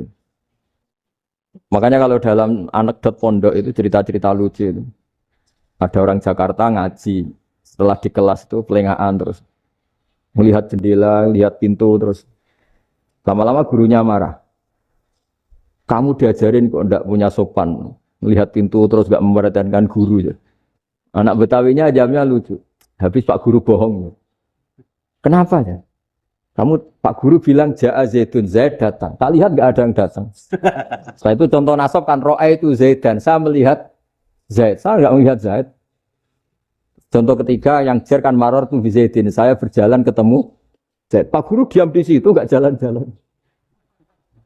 Jadi saking detailnya Indonesia dia cari. Kalau rofa Ja'a Zaidun. Kalau nasab ro'a itu Zaidan. Kalau jar maror tu Zaidin. Nah si murid Betawi ini karena pertama sekolah, ngiranya gurunya itu cerita, Zaid datang. Makanya dia lihat pintu terus, mana katanya datang kok enggak datang-datang. Nah dengan latihan seperti itu, kemungkinan orang Indonesia salah itu kecil, karena memang dilatih betul. Saya ulang lagi, karena memang dilatih betul.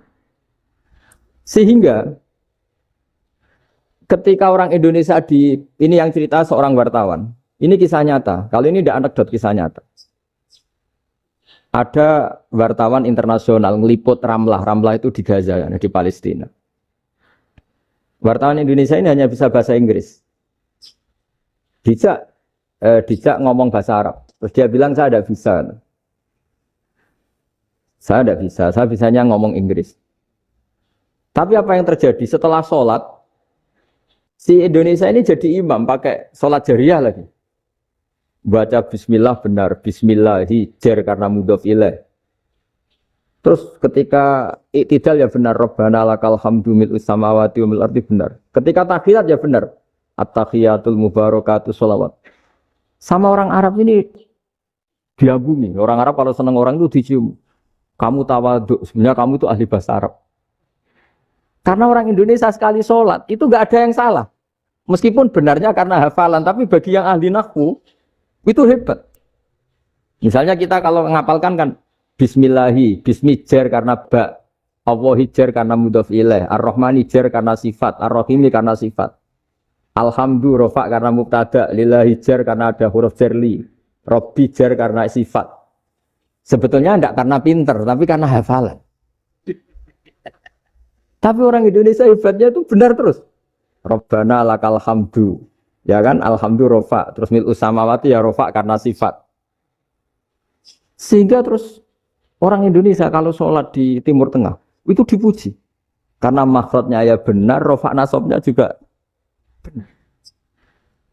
Nah, itu di negara lain tidak ada kayak Indonesia.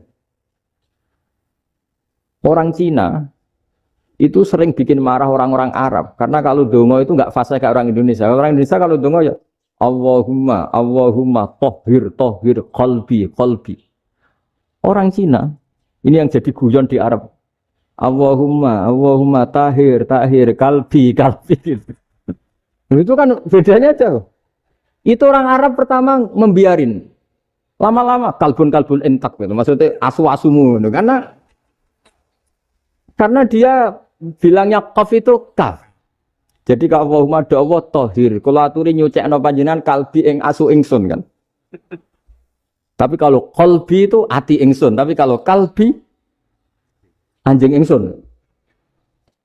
Bedanya qaf sama kaf. Ada orang-orang aja kalbun entak. Asu-asumu. Maksudnya kan. Tapi padahal orang Cina itu bareng dilihat teksnya ya pakai qaf. Orang Indonesia enggak, mulai kecil dilatih, sak fase-fase. Sampai yo sulit betul latihan Fatihah itu. Kalau di Kudus malah sampai 3 bulan Fatihah itu. Sampai at-tahiyyatu, kurang bersih. At-tahiyyat sampai itu. Sampai ada cerita itu orang dipanggil maftuhin itu enggak melengak, harus maftuhin. Baru melengak. Tapi barokahnya itu orang Indonesia kalau dongo memang benar-benar Allahumma tohir qalbi. Ya Allah sucikan hati kami, bukan tahir kalbi. Karena sekali jadi kaf itu maknanya anjing saya. Ya Allah sucikan anjing. Jadi ini orang Indonesia. Jadi kata Mbah Mun, dawe Mbah Mun, illaka fatal linnas, bahwa agama ini milik semuanya. Itu diantara bukti Allah menghendaki atau mendesain Islam seperti ini, orang yang belajar di Indonesia itu pengetahuannya Islam, pengetahuannya tentang Islam itu tidak kalah sama yang belajar di Al-Azhar, sama yang belajar di Arab Saudi. Makanya ini PR-nya UMM, PR-nya IAIN, PR-nya UIN. Bisa enggak sealim mereka dalam bahasa Arab? Nah, bahasa Arabnya mau man anta, ana zaidun. Jangan sampai, karena kita di sana ini kadung dibully. Orang Arab tuh kalau bully kita, sampai tak kasih cerita. Oh, itu ngawurnya Masya Allah. Kata dia, ada anak orang Indonesia haji. Si anaknya orang Indonesia dijotos sama anaknya orang Arab. Dijotos, dipukul. Sehingga cerita terus si orang Indonesia enggak terima, anaknya yang orang Arab dipukul. Yang balas bapaknya. Orang Arab tanya, lima ada dorobta ibni, kenapa kamu mukul anak saya? Itu orang Indonesia bahasa, wah aku tidak. Jadi hanya bilang gitu. Artinya anak saya dihada ya maka tak ada. Arabnya gitu. Anak saya dipukul maka saya balas mukul. Itu orang Arab mantuk oh gitu. Paham? Rumah dipanggil lagi. Pak Yai silakan datang ke rumah saya. Datang lagi. Ya senyum-senyum kayaknya santai. Wah nggak jadi butuh Pak Yai, silahkan kembali lagi. Sampai 3 kali. Oh itu kalau rektor digitukan marah itu. Dosen marah. Kiainya santai. Santai, senyum-senyum, rileks. Ketika ditanya, kenapa Pak Yai tidak tersinggung? Jawabannya unik. Anak muda, saya ini senang sekali nuruti perintah Allah, disuruh menghormati tetangga. Sehingga ketika Anda manggil ya saya datang. Ketika Anda nyuruh pulang ya saya pulang. Saya senang sekali nyenangkan tonggo. Dan itu perintah Allah. Jadi tidak ada hubungannya dengan kamu. Wah, pemudanya nangis minta minta dimaafin. Kalau kita kan enggak, kita ini dosen, kiai, mungkin kita doktor, mungkin kita profesor. Tapi kita ini sering didikte oleh orang bodoh. Kalau orang bodoh itu jengkel, lo kita ya jengkel. Lo kamu jengkel, dijengkelkan orang bodoh itu namanya terdikte. Itu bodoh apa pinter? Oh itu tidak pinter sama sekali. Kalau betul-betul kamu pinter, hanya bisa didikte oleh Allah Subhanahu wa Ta'ala. Jadi antara hukum Allah apa? Wa ahsin man asa'a ilaika. Berbuatlah baik sama orang yang berbuat buruk sama Anda. Itu dikteannya Allah. Kalau dikteannya orang-orang bodoh, kayak dimangkel ben mangkel. Terus kamu mangkel. Itu bodoh apa pinter? Nah, problem kita kekinian adalah wong pinter, wong bodoh. Itu bodoh-bodoh bisa didikte oleh sekelilingnya. Terus karuan wataknya perempuan seperti itu, wataknya anak-anak seperti itu. Kita didikte. Anak-anak jengkelin kita mangkel, berarti kita didikte oleh orang bodoh. Makanya agama itu unik, kadang ngendikan wa ahsin man asa'a ilaika, kadang wasil man qata'aka, sambunglah orang yang memutus kamu. Karena dengan demikian kita hanya didikte oleh Allah Subhanahu wa Ta'ala, bukan didikte oleh hukum sosial. Cara Jawane nak ngapiki tangga sing apik akeh tunggale. Berbuat baik sama yang berbuat baik pada kita itu mbok orang fasik ya seperti itu, maling ya seperti itu, sama. Tapi kalau berbuat baik sama orang yang berbuat jelek sama kamu itu baru luar biasa. Dan memang teksnya hadis wa ahsin man asa'a ilaika. Berbuat baiklah sama orang berbuat buruk sama kamu. Jadi enggak boleh orang didikte. Makanya ngaji di sini diantaranya saya akan cerita dalam sebuah hadis sahih, dalam hadis hasan yang diriwayatkan Imam Tirmidzi ada kalimat dari Rasulullah sallallahu alaihi wasallam. Dawe Nabi, la takunu imma'atan, taquluna in ahsanan nasu ahsanna, wa in zolamu zolamna. Walakin watti'u anfusakum in ahsanan nasu antuhsinu, wa in asa'u Allah tazlimu. Kamu jangan jadi orang yang mudah diombang-ambingkan oleh orang sekeliling kamu. Yaitu kamu mengatakan, jika orang baik ke saya akan baik, jika orang buruk ke saya juga akan membalas buruk. Itu namanya Anda didikte. Tapi berkomitmenlah kamu akan berbuat baik meskipun orang lain berbuat buruk. Nah sekarang logika sosialnya begini. Kalau di Indonesia itu ada 1000 kiai, ada 1000 profesor yang ingin membenahi Indonesia. Rata-rata orang awam itu semau gue. Terus mereka mendikte kita. Perilakunya enggak simpatik, perilakunya jengkelin. Terus 1000 profesor ini ikut jengkel. Itu kira-kira jadi solusi apa goblok bareng? Sama 1000 kiai ini ikut jengkel, ini jadi solusi apa goblok bareng? Goblok bareng. Nah problem sekarang kita ini biasa didikte orang bodoh. Nah makanya ciri khas orang muslim itu kata Nabi, mangkana yu'minu billahi wal yaumil akhir. Jadi baik tetangga karena perintahnya Allah dan Rasul. Pentingnya apa? Bedanya karena berbuat baik ini perintahnya Allah, mbok tangga apik lah kita tetap apik karena perintahnya Allah dan Rasul. Begitu juga dengan hubungan dengan istri, dengan anak. Bojomu lagi cerewet lah, ya tetap apik. Karena dengan cara itu kita hanya tunduk kepada Allah dan Rasul. Tapi kalau kamu, istri saya kalau baik ya saya baik, kalau enggak ya enggak. Berarti Anda didikte oleh perilakunya dia.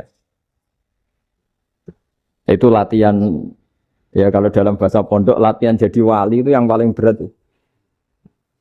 Nabi itu kalau sama orang munafik itu sabarnya Masya Allah. Padahal Nabi berso kalau orang itu orang munafik. Karena dengan cara seperti itu, bahwa kebaikan Nabi pada seseorang itu atas perintahnya Allah dan Rasul, bukan atas nama servis. Kalau Nabi hanya baik kepada Abu Bakar, itu mungkin orang bilang, wis adune wong Abu Bakar baik sama Nabi. Tapi kalau Nabi baik sama orang munafik, Abdullah bin Ubay bin Salul, itu kalau enggak perintahnya Allah dan Rasul itu enggak bisa. Nah ini cobalah berlatih seperti itu, sehingga kita tidak mudah didikte. Ya saya ulang lagi, enggak mudah apa? Didikte. Ini ngaji itu harus objektif itu jujur. Jadi bisa saja korbannya ayah saya, bisa rektornya, bisa semuanya. Tapi korban dengan makna yang bagus. Karena di antara saran Al-Quran, Allah ngendikan kalau belajar atau mencari nasihat atau mencari kebaikan apa saja, itu diistilahkan walau ala anfusikum awil walidaini wal aqrabin, meskipun ketentuan itu merugikan kamu. Jadi ketentuan apapun yang merugikan kita, kita harus tetap kaji, meskipun itu tidak menguntungkan kita. Karena banyak problem, mulai dulu sebenarnya problem itu, orang yang wakam da'in yadda'i annahu da'a ilallah, tapi hakikatnya yad'u ila nafsi. Jadi banyak da'i yang mengklaim dirinya mengajak ke Allah dan Rasul, tapi sebetulnya hakikatnya mengajak ke kelompoknya sendiri. Saya ini termasuk kiai yang masih orisinil. Artinya orisinil gini, suatu saat atau kapan saja saya kok sudah tidak laku jadi kiai, asal Islam jalan tetap senang, karena nggak penting yang populer saya apa enggak itu tidak penting, yang penting agama ini tetap jalan. Sama, negara ini harus jalan siapapun presidennya. Nah ini penting saya utarakan karena perbedaan antara nafsu dan komitmen beragama itu tipis sekali. Sehingga dulu pernah ada cerita ini bukti keadilan Rasulullah SAW. Nah suatu saat Nabi itu ngaji, yang ngaji seperti ini. Terus ada pemuda dengan cueknya ngelewati masjid yang sedang dipakai Nabi ngaji. Singkat cerita semuanya ngomel ya, bergumam. Celaka betul pemuda itu, ada Nabi ngaji kok tidak ikut ya. Tapi Nabi secara besar hati ngendikan, ini ada di beberapa kitab di Fadhailul Kasbi, keutamaan kerja. Kata Nabi, pemuda itu mau mencangkul di lahannya. Jika dia mencari nafkah untuk keluarganya, untuk kebaikannya, maka itu bagian dari ajaranku. Jadi Nabi berbesar hati bahwa kerja seperti itu bagian dari ajarannya. Jadi tidak harus datang ke majelis ngaji. Dan bisa saja yang sedang hadir itu ya, orang yang hindari istrinya minta belanja, dari ngaji terus benar dituntut belanja kan gitu. Mungkin anak-anak UMM yang kesini daripada tengok-tengok yang Malang bosan jalan-jalan ke Rembang. Jadi nggak mesti benar juga niatnya gitu. Nah kemudian yang perlu dicatat, kenapa kita menjadi enjoy dengan Islam? Islam itu adalah agama yang tidak didikte oleh materi. Jadi kalau Anda ingin makan enak, mungkin kalau pikiran kebanyakan orang, anak-anak muda yang milenial, yang gaul, ingin makan enak ya makan yang disukai. Misalnya sate atau bakso Malang atau apa. Kalau orang-orang yang jadi wali gak gitu cara berpikir. Ini yang masih orisinil. Ditanya, ini dunia baru kesulitan makanan, baru resesi. Cara makan enak gimana? Jawabannya lucu. Ya gampang, idamuhu alju. Idam itu lauk. Kalau kamu ingin makan lauknya paling enak apa? Alju. Kamu harus lapar banget. Sampai kalau puasa itu melihat tempe itu wah luar biasa. Tapi kalau kamu nggak puasa, air putih itu nggak menantang. Tapi kalau puasa, tempe air putih itu menarik dan Anda tetap lahap. Apa? Karena lauk terbaik adalah alju, yaitu lapar.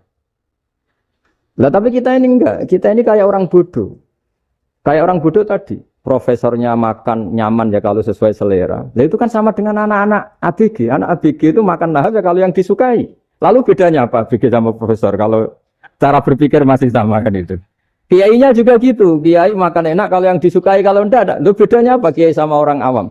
Orang awam juga gitu, makan lahap ya kalau yang disukai. Nah ternyata perilaku kita ini yang pintar sama yang bodoh sama. Kalau kamu ingin berkasta lebih baik, itu cara makan enak itu apa? Idamuhu al-ju'. Lauk terbaik adalah karena kita sangat lapar. Makanya masyhur dalam cerita-cerita tarikh sirah nabawiyah.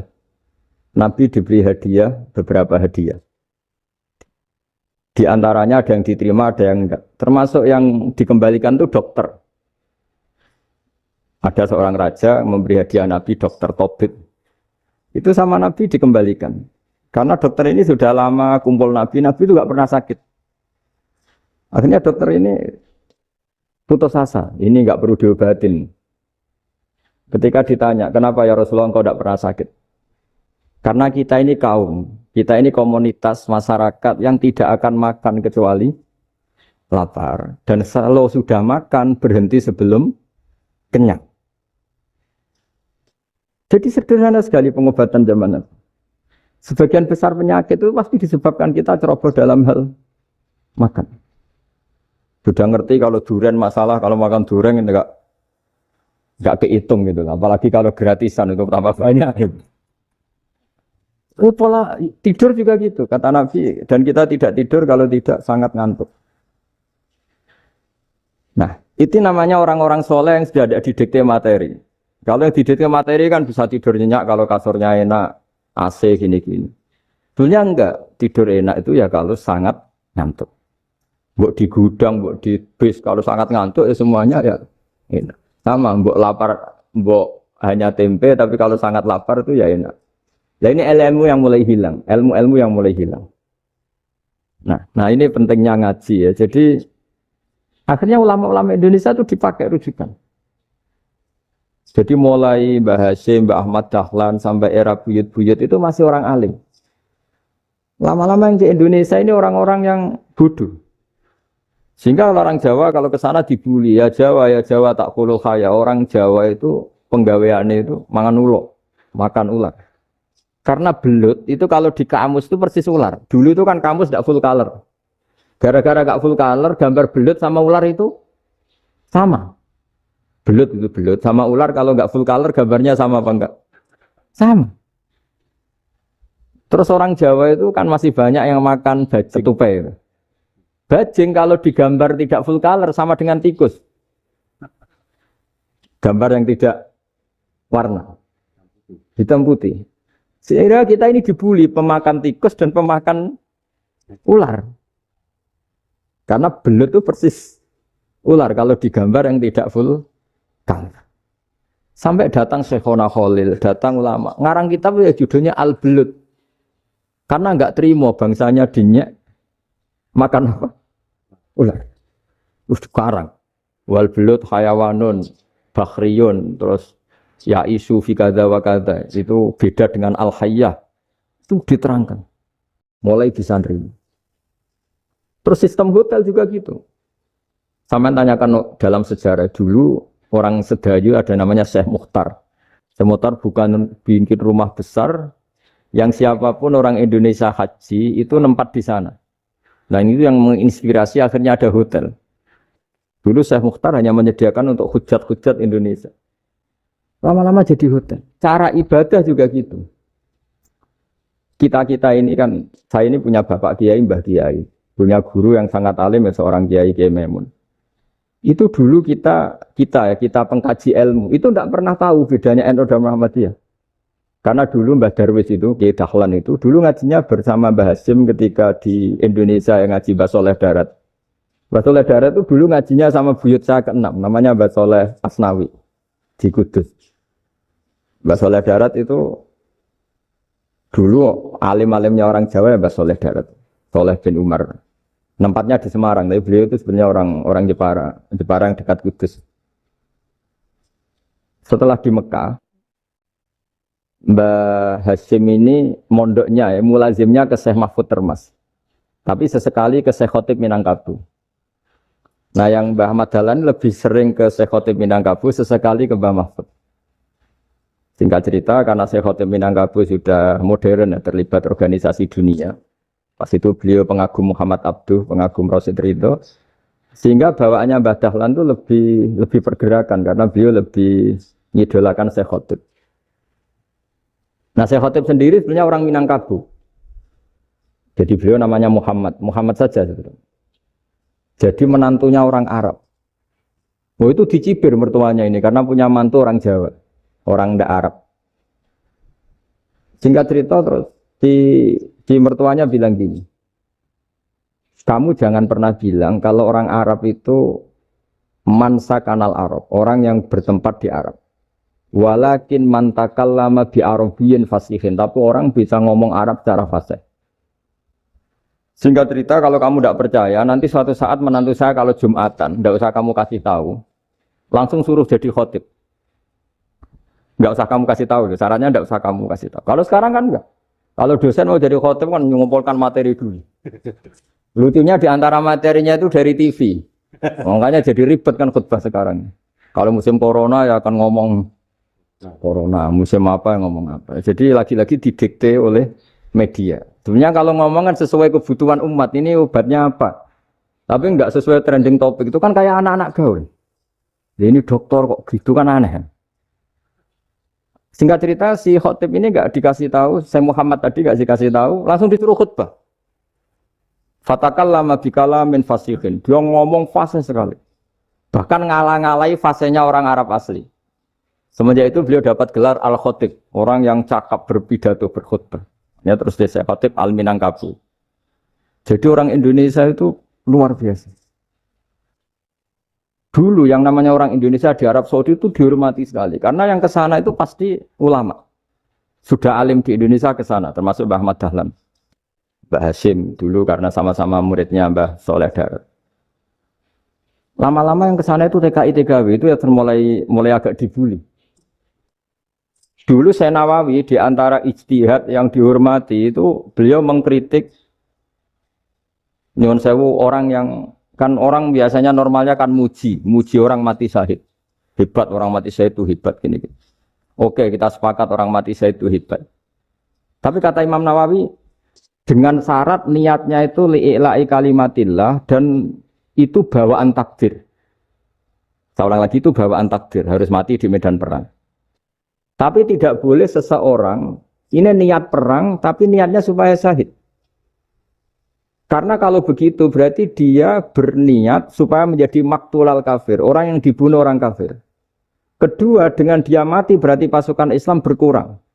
Berarti dia ingin pasukan berkurang, hanya ambisinya dia ingin langsung ke surga.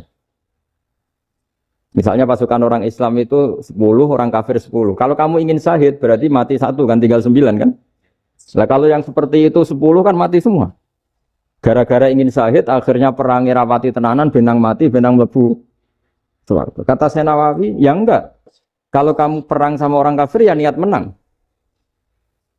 Dengan niat menang ini kamu ingin li'ila'i kalimatillah. Tapi kalau kamu ingin syahid, berarti kamu menuruti keinginan nafsu kamu yang cepat masuk surga. Itu orang Arab kagumnya bukan main. Karena di mana-mana orang itu dinilai dari niatnya. Paham ini ya? Tapi perang loh ya, dalam kondisi perang, bukan teroris. Perang itu artinya orang kafir yang ingin bunuh kita, itu perang namanya apa? Perang. Dulu orang cerita syahid itu hanya pokoknya syahid itu hebat, pokoknya syahid itu hebat. Syahid di medan perang itu hebat, pokoknya syahid di medan perang hebat. Tapi ketika Senawawi memberi penjelasan ilmiah, jika kamu perang ingin cepat mati, ingin cepat syahid, artinya ini untuk pemenuhan diri kamu, karena kamu bayangkan langsung masuk surga. Kamu lupa bahwa dengan kamu dibunuh, kekuatan Islam berkurang. Akhirnya beliau memberi penjelasan. Syahid itu bagus, itu sebagai takdir. Hanya takdir itu kita perang yang ingin menang, tapi takdirnya mati. Jangan dibalik. Oleh perang rapati tenanan, benang mati, namun lebu. Itu yang pertama, termasuk ulama yang pertama memberi penjelasan itu Syekh Nawawi. Akhirnya melahirkan kekaguman yang luar biasa dengan tafsir Munirnya itu. Terus beliau itu orang yang rileks kalau menjelaskan ilmu. Ini juga guru-gurunya Mbah Hashim, Mbah Guru sama Mbah Hashim, sama Mbah Ahmad Dahlan Syekh Nawawi. Jadi dulu yang alim di Arab itu ada Syekh Nawawi, ada Syekh Khotib Minangkabau, ada Syekh Bakir Jogja, ada Syekh Mahfud Termas. Itu orang Indonesia banyak sekali yang alim. Bahkan diantaranya yang dikagumi Al-Azhar itu juga orang Indonesia, nama Syekh Abdul Manan, itu mbahnya Syekh Mahfud Termas. Itu pertama ada duta besar Indonesia di Mesir, itu termasuk barokahnya Mbak Abdul Manan tadi, itu juga orang Indonesia. Jadi pemahaman ulama Indonesia itu khas, termasuk ketika memaknai apa? Syahid. Ketika memaknai apa? Syahid. Itu unik. Ketika Senawawi diuji dulu itu yang namanya ulama diuji dulu oleh 100 ulama.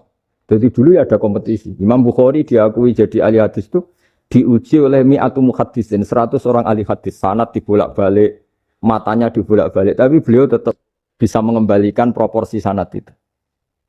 Senawawi pernah diuji gini. Ayul afdol al ulama awis salatin. Keren mana ulama sama raja atau sama orang-orang kaya, sama penguasa? Ya keren ulama. Dibully sama orang. Tapi setahu saya banyak ulama yang antri di rumahnya raja. Tapi saya tidak tahu melihat raja antri di rumahnya ulama. Kan kebanyakan kan mungkin ustadz atau kiai yang antri ngajukan proposal kan. Kan enggak. Nah, kalau raja kan nggak pati itu, malah nggak usah antri. Kiainya sudah nyambut sebelum datang. Jawabannya lucu Senawawi itu dan yang tanya itu langsung diem. Ya karena ulama itu tahu fungsinya uang, sehingga cara nyari sampai seperti itu. Sementara raja-raja itu tidak tahu fungsinya ilmu, makanya tidak pernah sowan ulama. Sehingga jadi ya dianggap enteng saja. Ulama kan tahu fungsinya uang, tahu untuk pondok, tahu masjid. Sementara raja tidak tahu fungsinya ilmu. Jadi itu khas Jawa ya.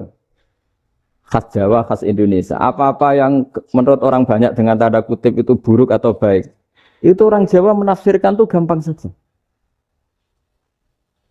Sehingga semenjak itu Jawa itu dipandang betul. Saya punya kitab namanya Qadhayal Haji wal Umrah. Itu terbitan Hayatul Ulya Arab Saudi, milik Wahabi. Itu diantara fatwa yang dipakai untuk solusi muskilatul haji, problem-problem haji kekinian. Itu fatwanya syekh-syekh yang dari Indonesia. Termasuk Syekh Khotib Minangkabau, Syekh Nawawi Banten, Syekh Bakir Nur Jogja. Misalnya begini, dalam fatwa-fatwa yang menyulitkan kita ya, sampai sekarang jadi perdebatan. Ketika Safa dan Marwah itu dengan batas tertentu, saya ulang lagi dengan batas tertentu. Mau tidak mau atas nama kebutuhan, itu kan butuh perluasan. Karena kalau naik turun itu mudah disepakati ulama. Jadi misalnya gini ya, saya punya tanah seluas ini. Pasti orang akan mengatakan sampai bawah ya tanah saya, sampai atas tanah saya. Itu mujma' alaih, itu disepakati. Sehingga Nabi ngendikan al-Ka'bah min tuhumil ardi ilas sama Ka'batun. Ka'bah sampai ujung bumi, sampai ke aras semuanya Ka'bah. Sehingga tidak ada perdebatan ulama ketika Masjid Haram ditingkat, kemudian yang di atas sholat. Tetap dia menghadap Ka'bah. Tidak harus diluk melihat di bawah, enggak. Karena Ka'bah sampai langit. Sama, tanah Anda kamu tingkat sampai 10, enggak ada tetangga protes. Karena bawah sampai atas tanah Anda. Tapi kalau diperluas, tanah Anda kamu luaskan setengah meter saja atau 3 cm saja, iso geger mbek tonggo. Karena di mana-mana batas itu ya tadi. Kalau atas bawah miliknya, kalau samping enggak. Pertanyaannya, perluasan Mina itu ke samping. Perluasannya Matof yang Mas'ah itu juga ke samping. Geger kan ulama dunia. Bagaimana hukumnya Mina Jadid? Mina yang diperbarui atau Mina yang diperluas.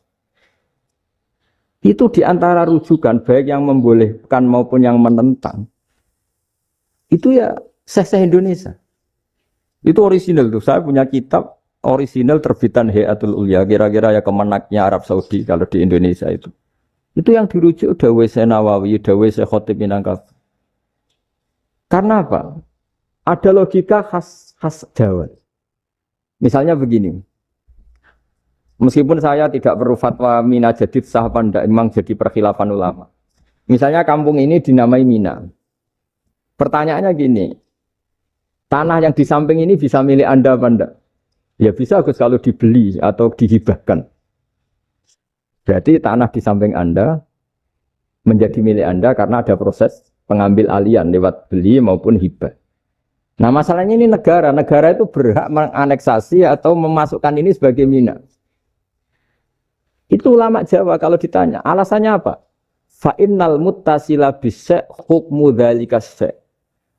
Karena yang gantet, yang mutasil itu bisa dihukumi seperti sesuatu itu. Jadi kalau ini Mina, ya yang gantet Mina ini ya bisa dikatakan Mina.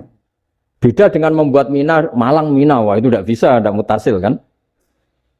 Itu enteng sekali ulama Jawa. Satu ya tentu karena kebutuhan, tapi asal masih al-muttasilu bihi, yang masih tanah yang masih mutasil.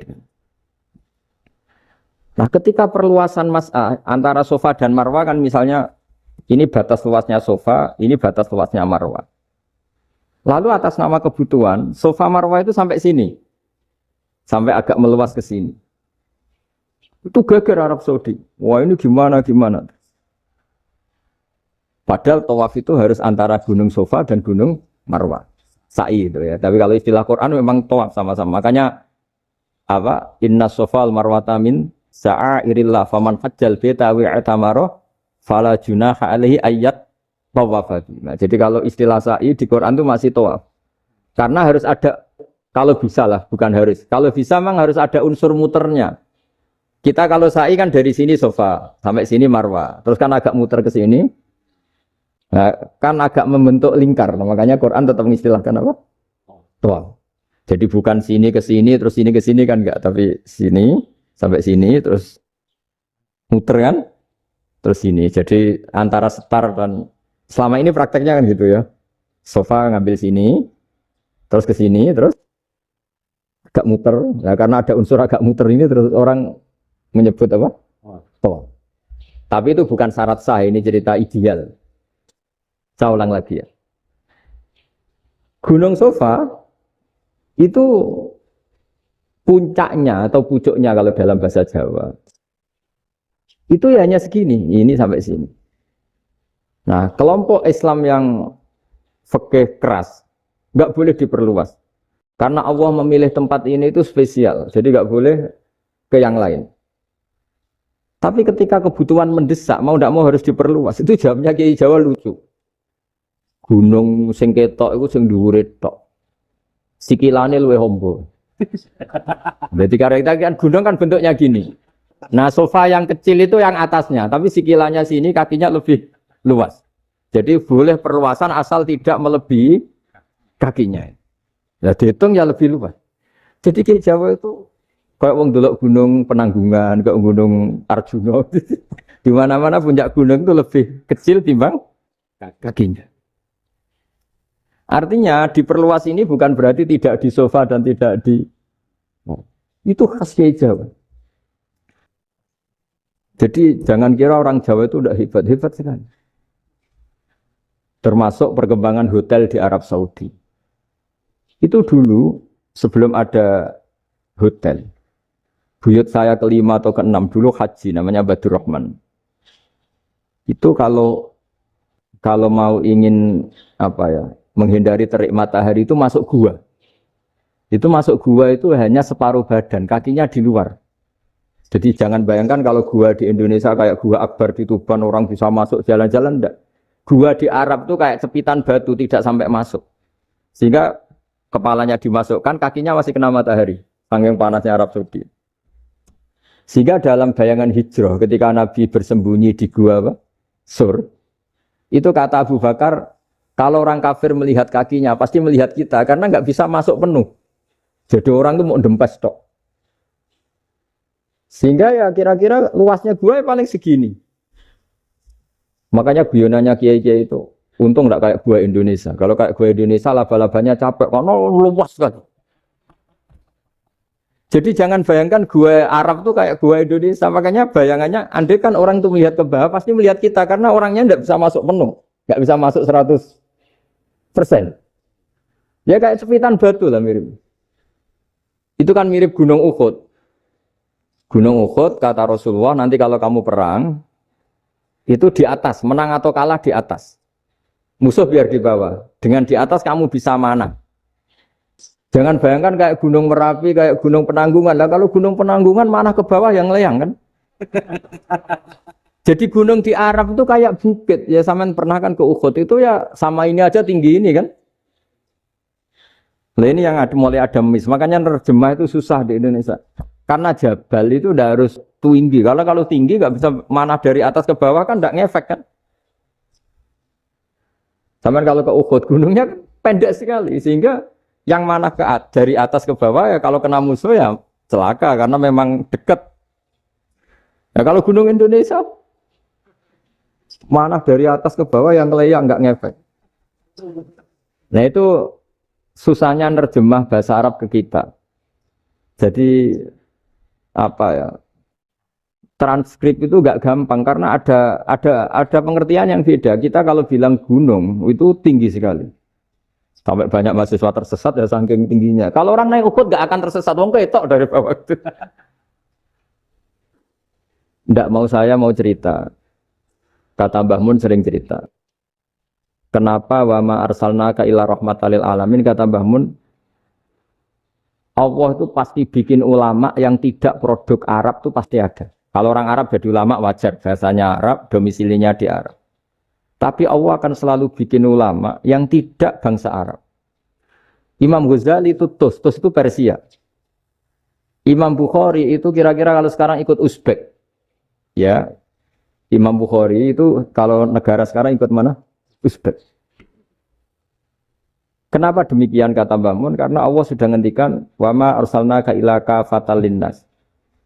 Manusia semua ini kena khitabnya Islam. Kalau tidak ada ulama yang dari berbagai negara, kesannya Islam itu hanya milik orang Arab Saudi. Makanya Allah selalu bikin ulama-ulama yang bahkan tidak Arab.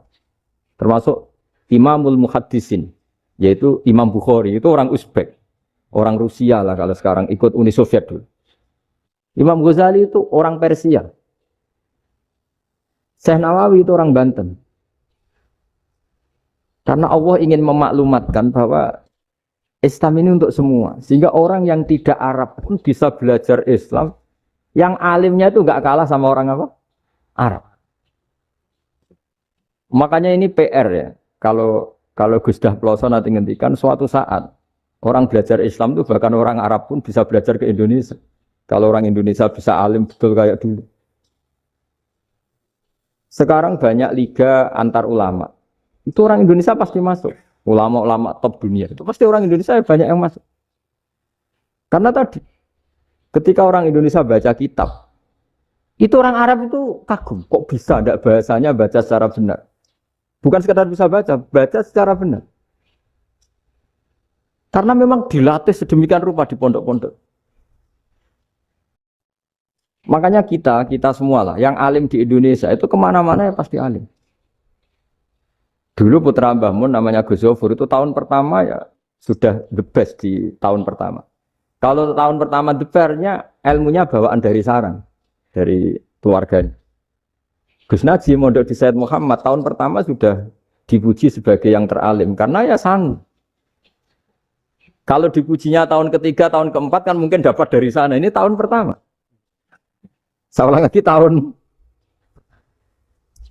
Karena pengajaran di Indonesia itu luar biasa di pondok-pondok. Makanya kalau dalam anekdot pondok itu cerita-cerita lucu itu. Ada orang Jakarta ngaji. Setelah di kelas itu pelengahan terus. Melihat jendela, lihat pintu terus. Lama-lama gurunya marah. Kamu diajarin kok enggak punya sopan. Melihat pintu terus enggak memperhatikan guru. Ya. Anak Betawinya jamnya lucu. Habis Pak Guru bohong. Kenapa ya? Kamu Pak Guru bilang Ja'a Zaidun, Zaid datang. Tak lihat enggak ada yang datang. Setelah itu contoh nasab kan ro'a itu Zaidan. Saya melihat Zaid. Saya enggak melihat Zaid. Contoh ketiga yang jar kan maror tuh Zaidin. Saya berjalan ketemu Zaid. Pak Guru diam di situ enggak jalan-jalan. Jadi saking detailnya Indonesia itu diajari. Kalau rofa Ja'a Zaidun. Kalau nasab ro'a itu Zaidan. Kalau jar maror tuh Zaidin. Nah si murid Betawi ini karena pertama sekolah, ngiranya gurunya itu cerita, Zaid datang. Makanya dia lihat pintu terus, mana katanya datang kok enggak datang-datang. Nah dengan latihan seperti itu, kemungkinan orang Indonesia salah itu kecil, karena memang dilatih betul. Saya ulang lagi, karena memang dilatih betul. Sehingga, ketika orang Indonesia ini yang cerita seorang wartawan, ini kisah nyata. Kalau ini tidak anekdot, kisah nyata. Ada wartawan internasional ngeliput Ramlah. Ramlah itu di Gaza, di Palestina. Wartawan Indonesia ini hanya bisa bahasa Inggris. Dijak ngomong bahasa Arab. Terus dia bilang saya tidak bisa. Saya tidak bisa. Saya bisanya ngomong Inggris. Tapi apa yang terjadi setelah sholat? Si Indonesia ini jadi imam pakai sholat jariah lagi. Baca bismillah benar, bismillah hijar karena mudhof ilaih. Terus ketika iktidal ya benar, Rabbana lakal hamdu mil'us samawati wa mil'ul ardi benar. Ketika tahiyat ya benar, at-tahiyatul mubarakatuh sholawat. Sama orang Arab ini diagumi. Orang Arab kalau senang orang itu dicium. Kamu tawaduk, sebenarnya kamu itu ahli bahasa Arab. Karena orang Indonesia sekali sholat itu nggak ada yang salah. Meskipun benarnya karena hafalan, tapi bagi yang ahli nahwu itu hebat. Misalnya kita kalau ngapalkan kan bismillahi, bismijar karena ba. Allah hijar karena mudhof ilaih, Ar-Rahman hijar karena sifat, Ar-Rahim karena sifat. Alhamdu rofa karena mubtada, lillah hijar karena ada huruf jarli, Robbi jar karena sifat. Sebetulnya tidak karena pinter, tapi karena hafalan. Tapi orang Indonesia hebatnya itu benar terus. Rabbana lakal hamdu. Ya kan, alhamdu rofa, terus mil usamawati ya rofa karena sifat. Sehingga terus orang Indonesia kalau sholat di Timur Tengah itu dipuji. Karena makhrajnya ya benar, rofa nasabnya juga benar. Nah, itu di negara lain tidak ada kayak Indonesia. Orang Cina itu sering bikin marah orang-orang Arab. Karena kalau dongo itu nggak fasih kayak orang Indonesia. Orang Indonesia kalau dongo ya Allahumma, Allahumma, tohir, tohir, qalbi, qalbi. Orang Cina, ini yang jadi guyon di Arab. Allahumma, Allahumma, tahir, tahir, kalbi, kalbi. Itu kan bedanya jauh. Itu orang Arab pertama membiarin. Lama-lama kalbun-kalbun entak gitu. Maksudnya asu-asumu gitu. Karena dia bilangnya qaf itu kaf. Jadi kalau Allahumma do Allah tohir. Kalau aturi nyucekno panjenengan kalbi ing asu ingsun kan. Tapi kalau qalbi itu ati ingsun, tapi kalau kalbi anjing ingsun. Bedanya qaf sama kaf. Karena orang-orang kalbun-kalbun entak. Asu-asumu. Maksudnya kan. Tapi padahal orang Cina itu bareng dilihat tagnya ya pakai qaf. Orang Indonesia enggak, mulai kecil dilatih sak fase-fase. Sampai yo sulit betul latihan Fatihah itu. Kalau di Kudus malah sampai 3 bulan Fatihah itu. Sampai at-tahiyyatu, kurang lagi, kurang bersih. At-tahiyyatu sampai gitu. Sampai ada cerita itu orang dipanggil maftuhin itu enggak melengak, harus maftuhin. Baru melengak. Tapi barokahnya itu, orang Indonesia kalau dongo memang benar-benar Allahumma tohir qalbi. Ya Allah sucikan hati kami, bukan tahir kalbi. Karena sekali jadi kaf itu maknanya anjing saya. Ya Allah sucikan anjing. Jadi ini orang Indonesia. Jadi kata Mbah Mun, dawe Mbah Mun, illaka fatal linnas, bahwa agama ini milik semuanya. Itu diantara bukti Allah menghendaki atau mendesain Islam seperti ini, orang yang belajar di Indonesia itu pengetahuannya Islam, pengetahuannya tentang Islam itu tidak kalah sama yang belajar di Al-Azhar, sama yang belajar di Arab Saudi. Makanya ini PR-nya UMM, PR-nya IAIN, PR-nya UIN. Bisa enggak sealim mereka dalam bahasa Arab? Nah, bahasa Arabnya man anta, ana zaidun. Jangan sampai, karena kita di sana ini kadang dibully. Orang Arab tuh kalau bully kita, sampai tak kasih cerita. Oh, itu ngawurnya Masya Allah. Kata dia, ada anak orang Indonesia haji. Si anaknya orang Indonesia dijotos sama anaknya orang Arab. Dijotos, dipukul. Singkat cerita terus si orang Indonesia nggak terima, anaknya yang orang Arab dipukul. Yang balas bapaknya. Orang Arab tanya, lima ada dorobta ibni, kenapa kamu mukul anak saya? Itu orang Indonesia bahasa, wah anakku gila. Jadi hanya bilang gitu. Artinya anak saya dihada ya maka tak ada. Arabnya gitu. Anak saya dipukul maka saya balas mukul. Itu orang Arab mantuk oh gitu. Paham?